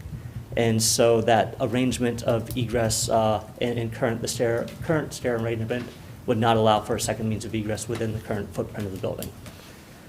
Visual inspection kind of uncovered floor deflection, sagging. I believe Nick had testified to about 2 to 3 inches, which is almost, we're incapable of rectifying. So even if it were occupied as a residential unit, that sagging of the floor would still be maintained, and that use would still be not sufficient for any kind of use of a residence. If they saw 2 inches of sagging floor, they would think it's structurally unsound and would not want to live in that unit. Again, speaking about the water damage, there was sagging in those joists and apparent staining in the wood, which shows that there was water damage at some time and could continue to happen over time. The small punched windows don't allow much natural light into the building, and the low ceiling heights in the upper floors don't allow for much HVAC sprinkler distribution to even adaptively reuse it into an office space as it currently stands. There's no entrance lobby, there's no space for an elevator, there's no arrangement or possibility for interior ramps to maintain those existing stairs. So if we were to make the building accessible, the whole building would have to be gut rehabbed down to basically the bones of the building, and still would have difficulty making accessibility happen. So the rear shed is deteriorating. There is a discharge of stormwater onto the grade. Most of it goes underground, but there are points in the corner where it does discharge to grade. In any adaptive reuse, we'd want to, I don't want to use the term modernize, but we want to make it comfortable, a comfortable indoor environment, which you can have climate control, you have daylighting, you have nice power, you have level floors, you have a space that you feel comfortable in and want to live in. And unfortunately, the building as it currently stands makes that very difficult. And can you explain to the board why redevelopment for this site was more appropriate in this case than rehabilitation? After we were initially hired to actually try and maintain the building as it was, making an addition off the back of the building. That was when we asked to go inside and complete our visual inspection, see what the floors are like. There's a broken up floor plate. Opening it up to an office or even making it a suitable residential space was very difficult to do with the floor plate and the existing structural walls that we maintain in the building.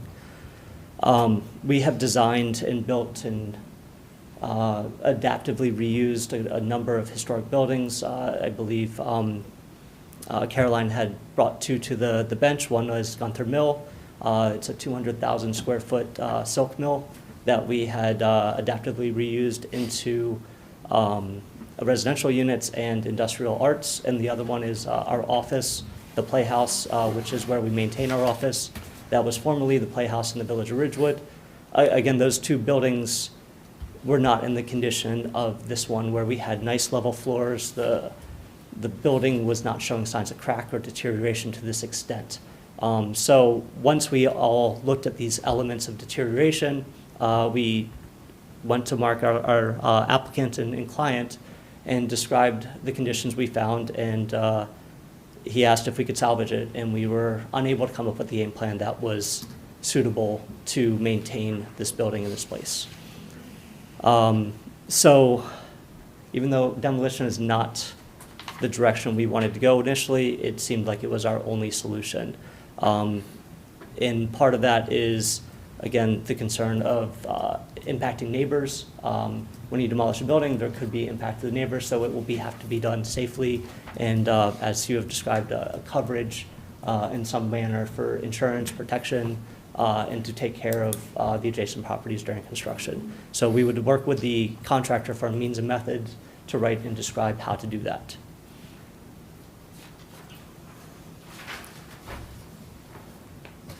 So demolition of this building would have an effect on the neighborhood, but we feel that the new design will bring back the same character that the existing building had on that structure. It has the same character elements with the corbel design, the vertical articulation and the horizontal articulation with the bands.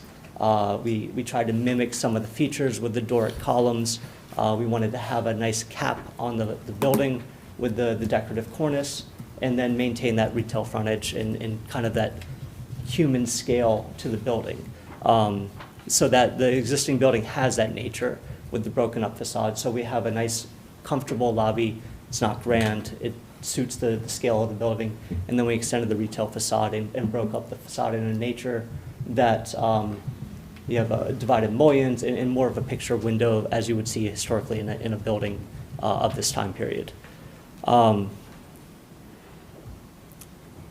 believe there is a question about the whether or not the construction would impact neighboring merchants. Of course, any construction will shut down sidewalks, but there will be temporary protection and measures. Our site plan describes a tunnel to allow for pedestrian access through during construction. There will be points of closure, but we feel that the retail presence and the type of tenant that could occupy this building would actually bring a better character and better environment to the merchants and more foot traffic along this area as well. And we also agree demolition is not a free option.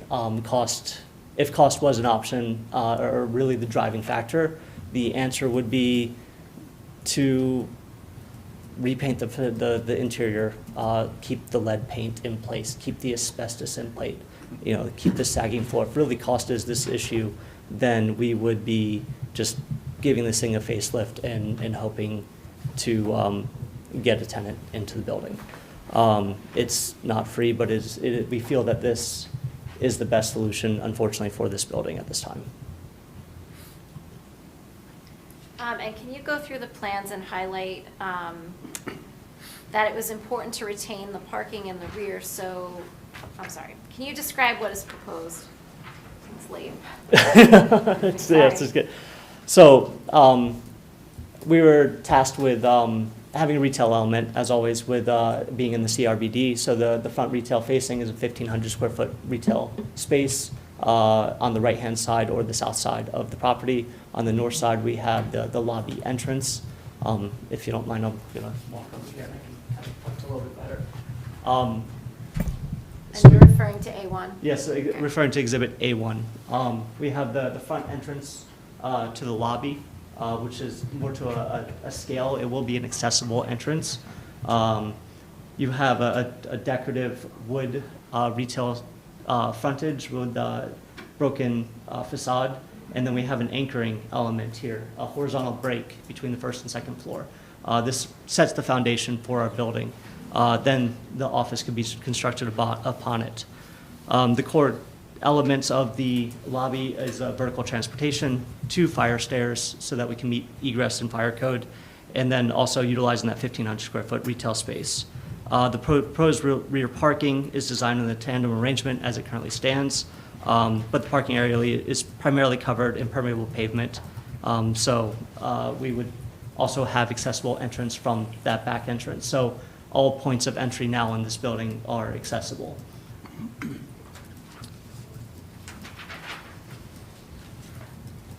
So the building design, we followed the development regulations, the guidelines. We wanted something that had nice scale and balance fenestration between the solids and the voids. We wanted to maintain the similar decorations and features of that existing building. We capped our windows with a limestone key, and then the fallen brick lintel, and then also the limestone keyed lintel on the top with a Doric cap. We accented the second and third floor with a corbelled brick to kind of mimic that existing style that remains today.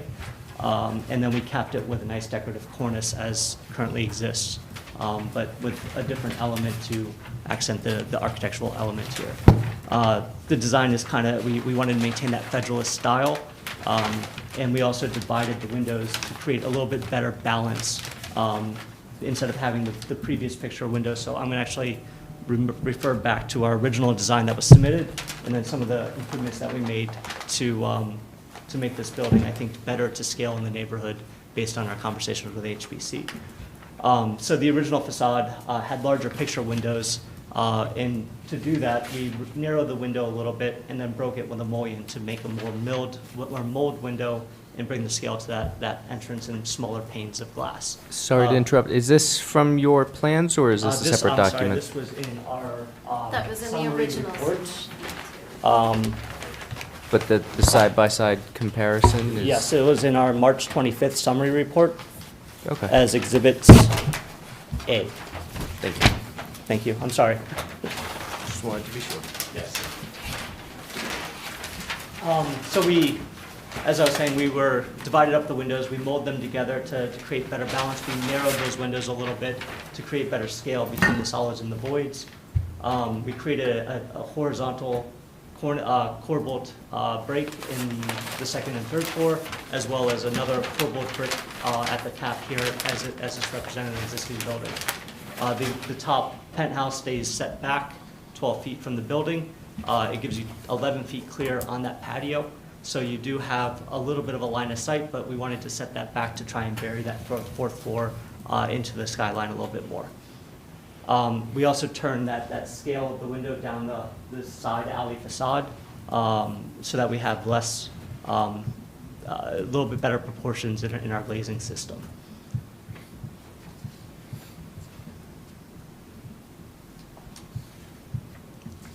So a few things that we want to just point out is just the more decorative elements in the vertical articulation, the horizontal articulation. We felt that after our conversation with HBC, those were important elements in scale to bring back to the building.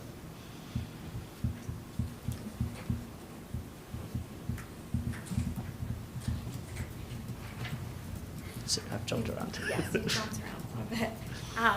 Maybe if you could talk about the height of the fourth floor and the appurtenance and the Yep. roof-mounted. So the height of the fourth floor is, we go to 58 feet, I'm sorry. 5.67.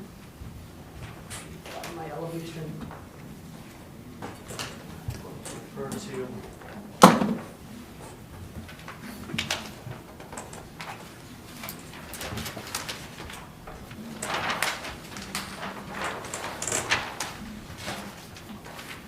to drawing A201, detail number 1. We have a total building height of 58 feet. That includes the two proper appurtenance, where the building height itself is 56 feet. The appurtenance is for the elevator bulkhead to maintain accessibility to that fourth floor. In order to get the clear height and accessibility, we go above that fourth floor by 2 feet. And how much square footage is that? It's I believe it's 111. about 111 square feet of an area, yes. And so that's even further set back from the facade. As you can see, it's not visible from the street at this point. So that would exist beyond this front facade here. So the building height is 56 feet. We're proposing 55.67 to be exact. Is that right? 55.67 feet, correct, proposed building height. And we're asking for that fourth floor so that we can maintain those 4 parking spaces in the rear. That way, we have a place for the merchants to park, also a place for a scale of a merchant of this scale. We usually loads from a van or their own personal vehicle, so this allows them to utilize that back parking space for that type of use. And then can you just talk about the roof-mounted mechanical equipment? Yep, I will turn back a page to drawing A106. We have a mechanical rooftop area which will be screened. This will capture... Mr. Sass, could you speak into the microphone, please? I'm sorry. Thank you. Yes. So we have a mechanical rooftop unit area which will be screened in compliance with the applicable ordinance. And again, this is set back far enough that it won't be visible from the line of sight in the street. Okay. And then, can you just touch upon the engineer's report, item number 13? It has to do with the bollards. Yes. So, I'm going to go to drawing A102. It's our first floor plan. I believe the engineer was referring to the columns at the back parking area in that comment. We are going to encase those 2 columns in concrete. We found that the bollards would actually encroach into the parking space a little bit further, and that encasing that in concrete and reinforcing it in concrete was a better solution to protect the building and the structure. And then is there a reason there's no ADA parking proposed in the rear? ADA parking is, the primary entrance to the building would be from the front for the retail and the lobby. They would utilize the street parking as is typical in an urban setting. There's not adequate space in the back for ADA spaces or ability to provide the clear, unobstructed clearances for that space. So in a tandem arrangement, you wouldn't be able to provide that barrier-free pathway. The other element is that your entranceway is from the front, retail is from the front. So our primary entrance for accessibility, which is the requirement of the accessible parking spaces, would be from the front of the building. And then I believe you already described the architecture of the proposed building. Yep, I can elaborate a little bit further on that. Sure. So as I had mentioned, we, as part of our collaboration with HPC in this design, we found that the scale of the facade as it was originally designed was just not adequate for the neighborhood. And as we present this new building with the space and the void, solid void ratio, more brick, more decoration, more horizontal and vertical articulation, we feel that this brings ourselves more into guidelines, the design guidelines and the development regulations. And then can you describe the lighting that's proposed for the building? Yes, I'm going to roll back to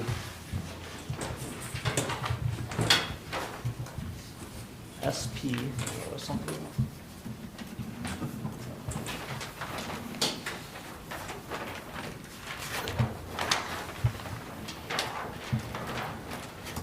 On drawing SP 401 is our site lighting plan. In our back parking area, we're going to do lay-in ceiling tiles with a lay-in light fixtures.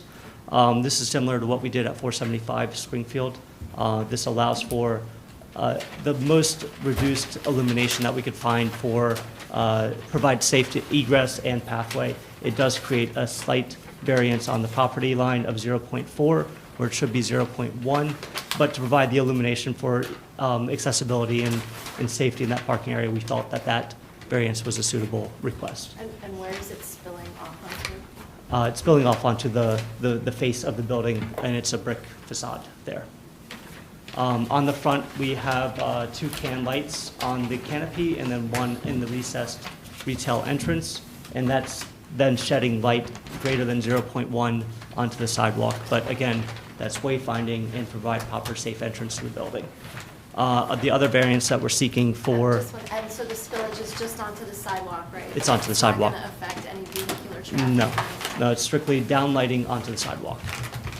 The other variance we're seeking for site lighting is a mounting height for the terrace lighting. These are building mounted lights. They are less than 15 feet above the third floor, above the fourth floor. But because of the fact that they're building mounted, they're mounted on the fourth floor. They are actually mounted at 49 feet, 8 inches. And so therefore, it is a variance for the height of site lighting. But that light does not spill off the property for more than 0.1, and there will also be a downlight to be a little bit more environmentally conscious of no uplighting or illumination. So it complies with the ordinance, but for the height? Except for the height. But it's not on a post that's higher than 15 feet, it's just on the building and... That's correct, on the building, Because- just mounted high because of the terrace. Perfect.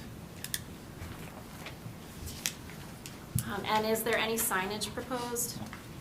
Yes, I will point you to drawing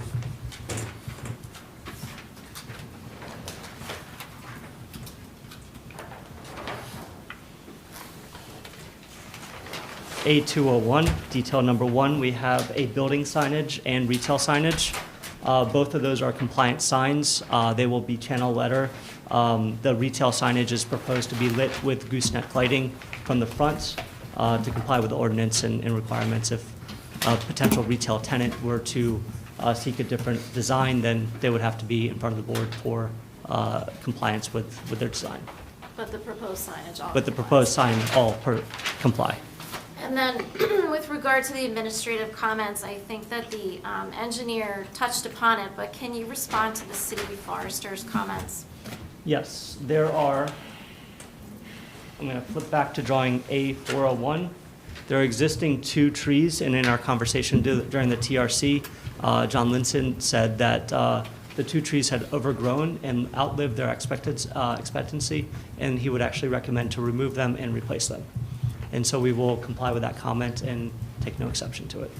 And I think that there was a condition that there be a $3,000 escrow established for the replacement of those trees, and the applicant agrees to that condition. And are there any other comments from the administrative reviews that you can comment on?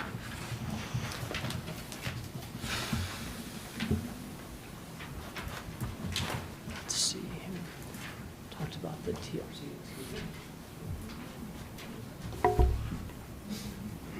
I think the engineer might have talked about. I the believe silt he talked fence, about all of them at this right? point. And then the only other one was the sidewalk to be replaced. I think there's a I- note on the plan. Yeah, I believe that Nick had testified to the sidewalk being replaced, and there is a note on drawing SP 101.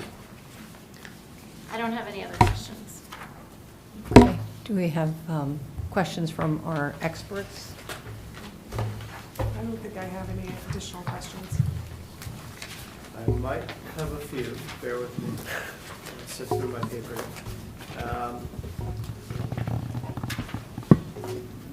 Okay, so I guess the first would be, well, regarding the extent to which this is a historically significant building. It was built in 1897, which is within the historic district's period of significance. You've raised one question about whether or not it's actually historically designated. There's lots of paperwork that indicates it's at least within the historic district, built within that period. I'll let the HPC maybe opine as to its significance. But how do you, as an architect, determine in such a district what buildings are architecturally interesting, worth preserving, as compared to others that are built within maybe a similar period? I would say the Boxwood building would be a prime example of it. It has defined architectural features that make it characteristically kind of unique in the streetscape. So I would say that a building like that would define the characteristics of a historic building. Though the time period, yes, I agree with that it is built in the time period and within the designated area. It just the historical significance of the building. It's a Federalist colonial revival style that you can find typical in that time period. All right, and you touched on some of the features that would reflect, I guess, that Federalist style from that period that you're looking to carry forward. Mm-hmm. My understanding. Correct. Looking at that rendering that you prepared, one of our design requirements is that building facades facing a public alley reflect essentially the front building facade. Do you believe that that's been captured here, or could the alley be, facade be embellished a bit further? Do you think that's sufficient? We turned the corner on some of the architectural elements. We carry the horizontal band in some of the architectural featuring of the windows and the divided panes.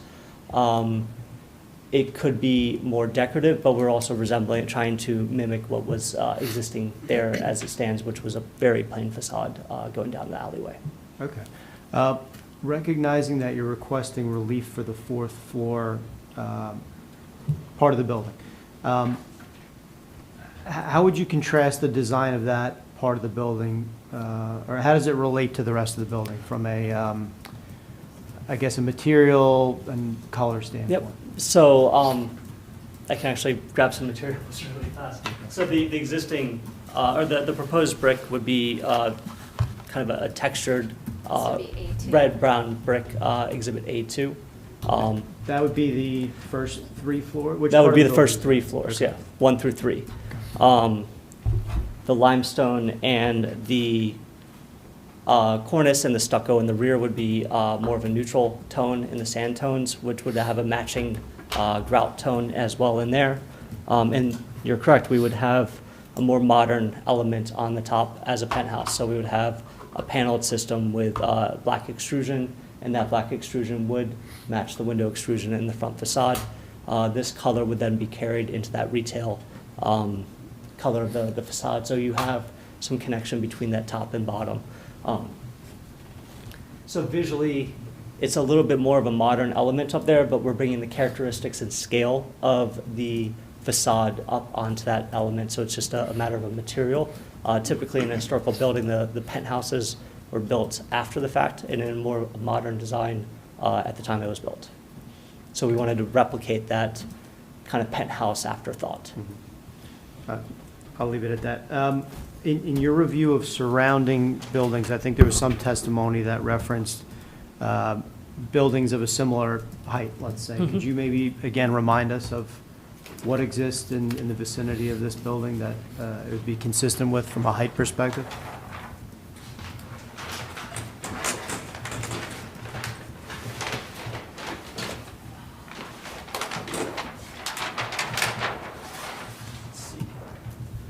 So I believe our applicant had testified to specific addresses, but on Springfield Avenue, we are located here on Beechwood. 1 block away, you have a 5-story multifamily residential. 466 Mark. Yeah, that's another 4-story building. Across the street at 475 is a 4-story building. And 1 to 4 is outside the CRBD, but that's a 4-story building as well. And there's another one, I think, within another 50 feet within that 4 and 5-story range. All right, thank you. The Bassett Building, yes. Thank you. I think I have, well, the issue of neighborhood consistency is interesting because on the one hand, you're trying to reflect the architectural features of a historic building. And so there's the question of, it seems like you've done that to some extent. I'm not an architect. But, and the question of how does that relate to the broader, historic district, I suppose. I think you addressed some of that. Just from a code compliance standpoint, the ordinance does require a cool roof treatment, I guess, on the uppermost roof of the building. Is that something you guys would consider? I have no exception to that. I think there are a few GFA and, GAF and CertainTeed products that are cool roof required. All right, and then finally, certified. It looks like above the office entrance, there's sort of a canopy feature. Would there be an awning or similar above the retail? So I believe it was questioned by Ms. Chifo, what this projection was, and that is actually acting as a canopy for wind and rain protection for the entrance and exit onto that onto the balcony area, so that the doors don't open, you have a little bit of protection, and you don't get as much wind-driven rain into the building. Okay, and finally, as far as the height, could you explain, I guess, the different floor heights, starting with the first floor? Yep. So the first floor is retail, and then you'd have 3 floors of Yes, office. so what we found in the office building and retail mixed use is that 14 feet floor to floor is the ideal application. This allows you 18 to 24 inches of structure. It allows you the mechanical chase and the sprinkler, as well as lighting and illumination. So in order to get a 9.5-foot ceiling, you need between 13.5 and 14 feet of floor-to-floor height. So first floor of retail or first floor to second floor is 14 feet, and 14 feet thereafter, because it's a modular that works for a modern office user or any office user these days. But the interior is not 14 feet. The interior is not. It's 14 feet floor to floor, which then provides for you between 9.5 and 10 feet of clear height. So the ceiling height is The ceiling 9.5. height, yes. Okay. All right, I have nothing further. Thank you. Can I just ask you a quick question? I'm sorry. In your professional opinion, is there any portion of the existing facade that you would consider historic or worthy of preserving? The third floor of the existing facade has architectural features that are, I would say, historically have representation of the time period. I would say that those features are the only elements in the building that are worth preserving. With the arch top, the stone accents, those elements. But in the case of this building, the arch top glass window has been removed and replaced with plywood and vinyl windows.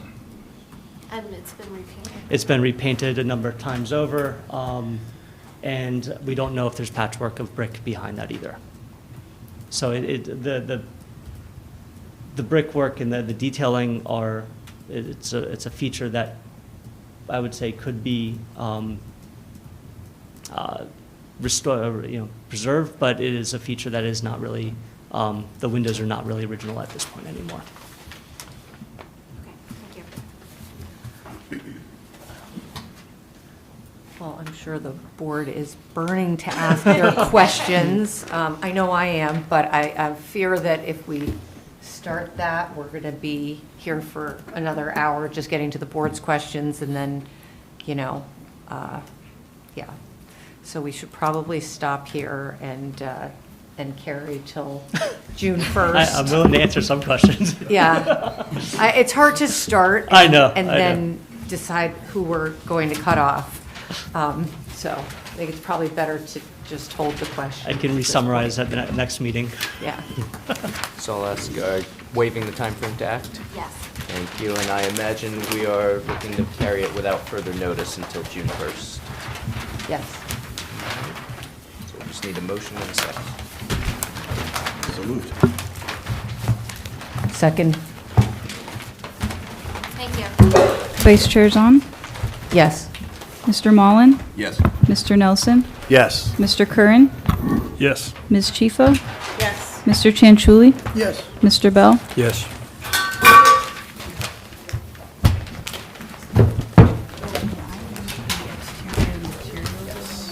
Yeah, that, and that, yeah. I guess they'll bring it. Do we want to say something about it now? So before you leave, the one rendering, we don't have that. That's A1, and then the building materials is going to be A2. And do So- we need a copy of that to put on the public record, since we already heard that part of the testimony? We'll need both exhibits, yes. Before the, like, So I can email you this one tomorrow. Okay, sounds good. We can leave the samples with you, I don't need insurance. Is a picture sufficient, or do we want the actual? We should hang on to the actual. We'll need the actual samples. No, yeah, no, I know, but Okay. I'm saying for the, you want to put it on the website, you just take a picture. Okay. Yeah. Does that work? Yep. Thank you. That's the only way. We have church building materials and everything. Case file. Or it's just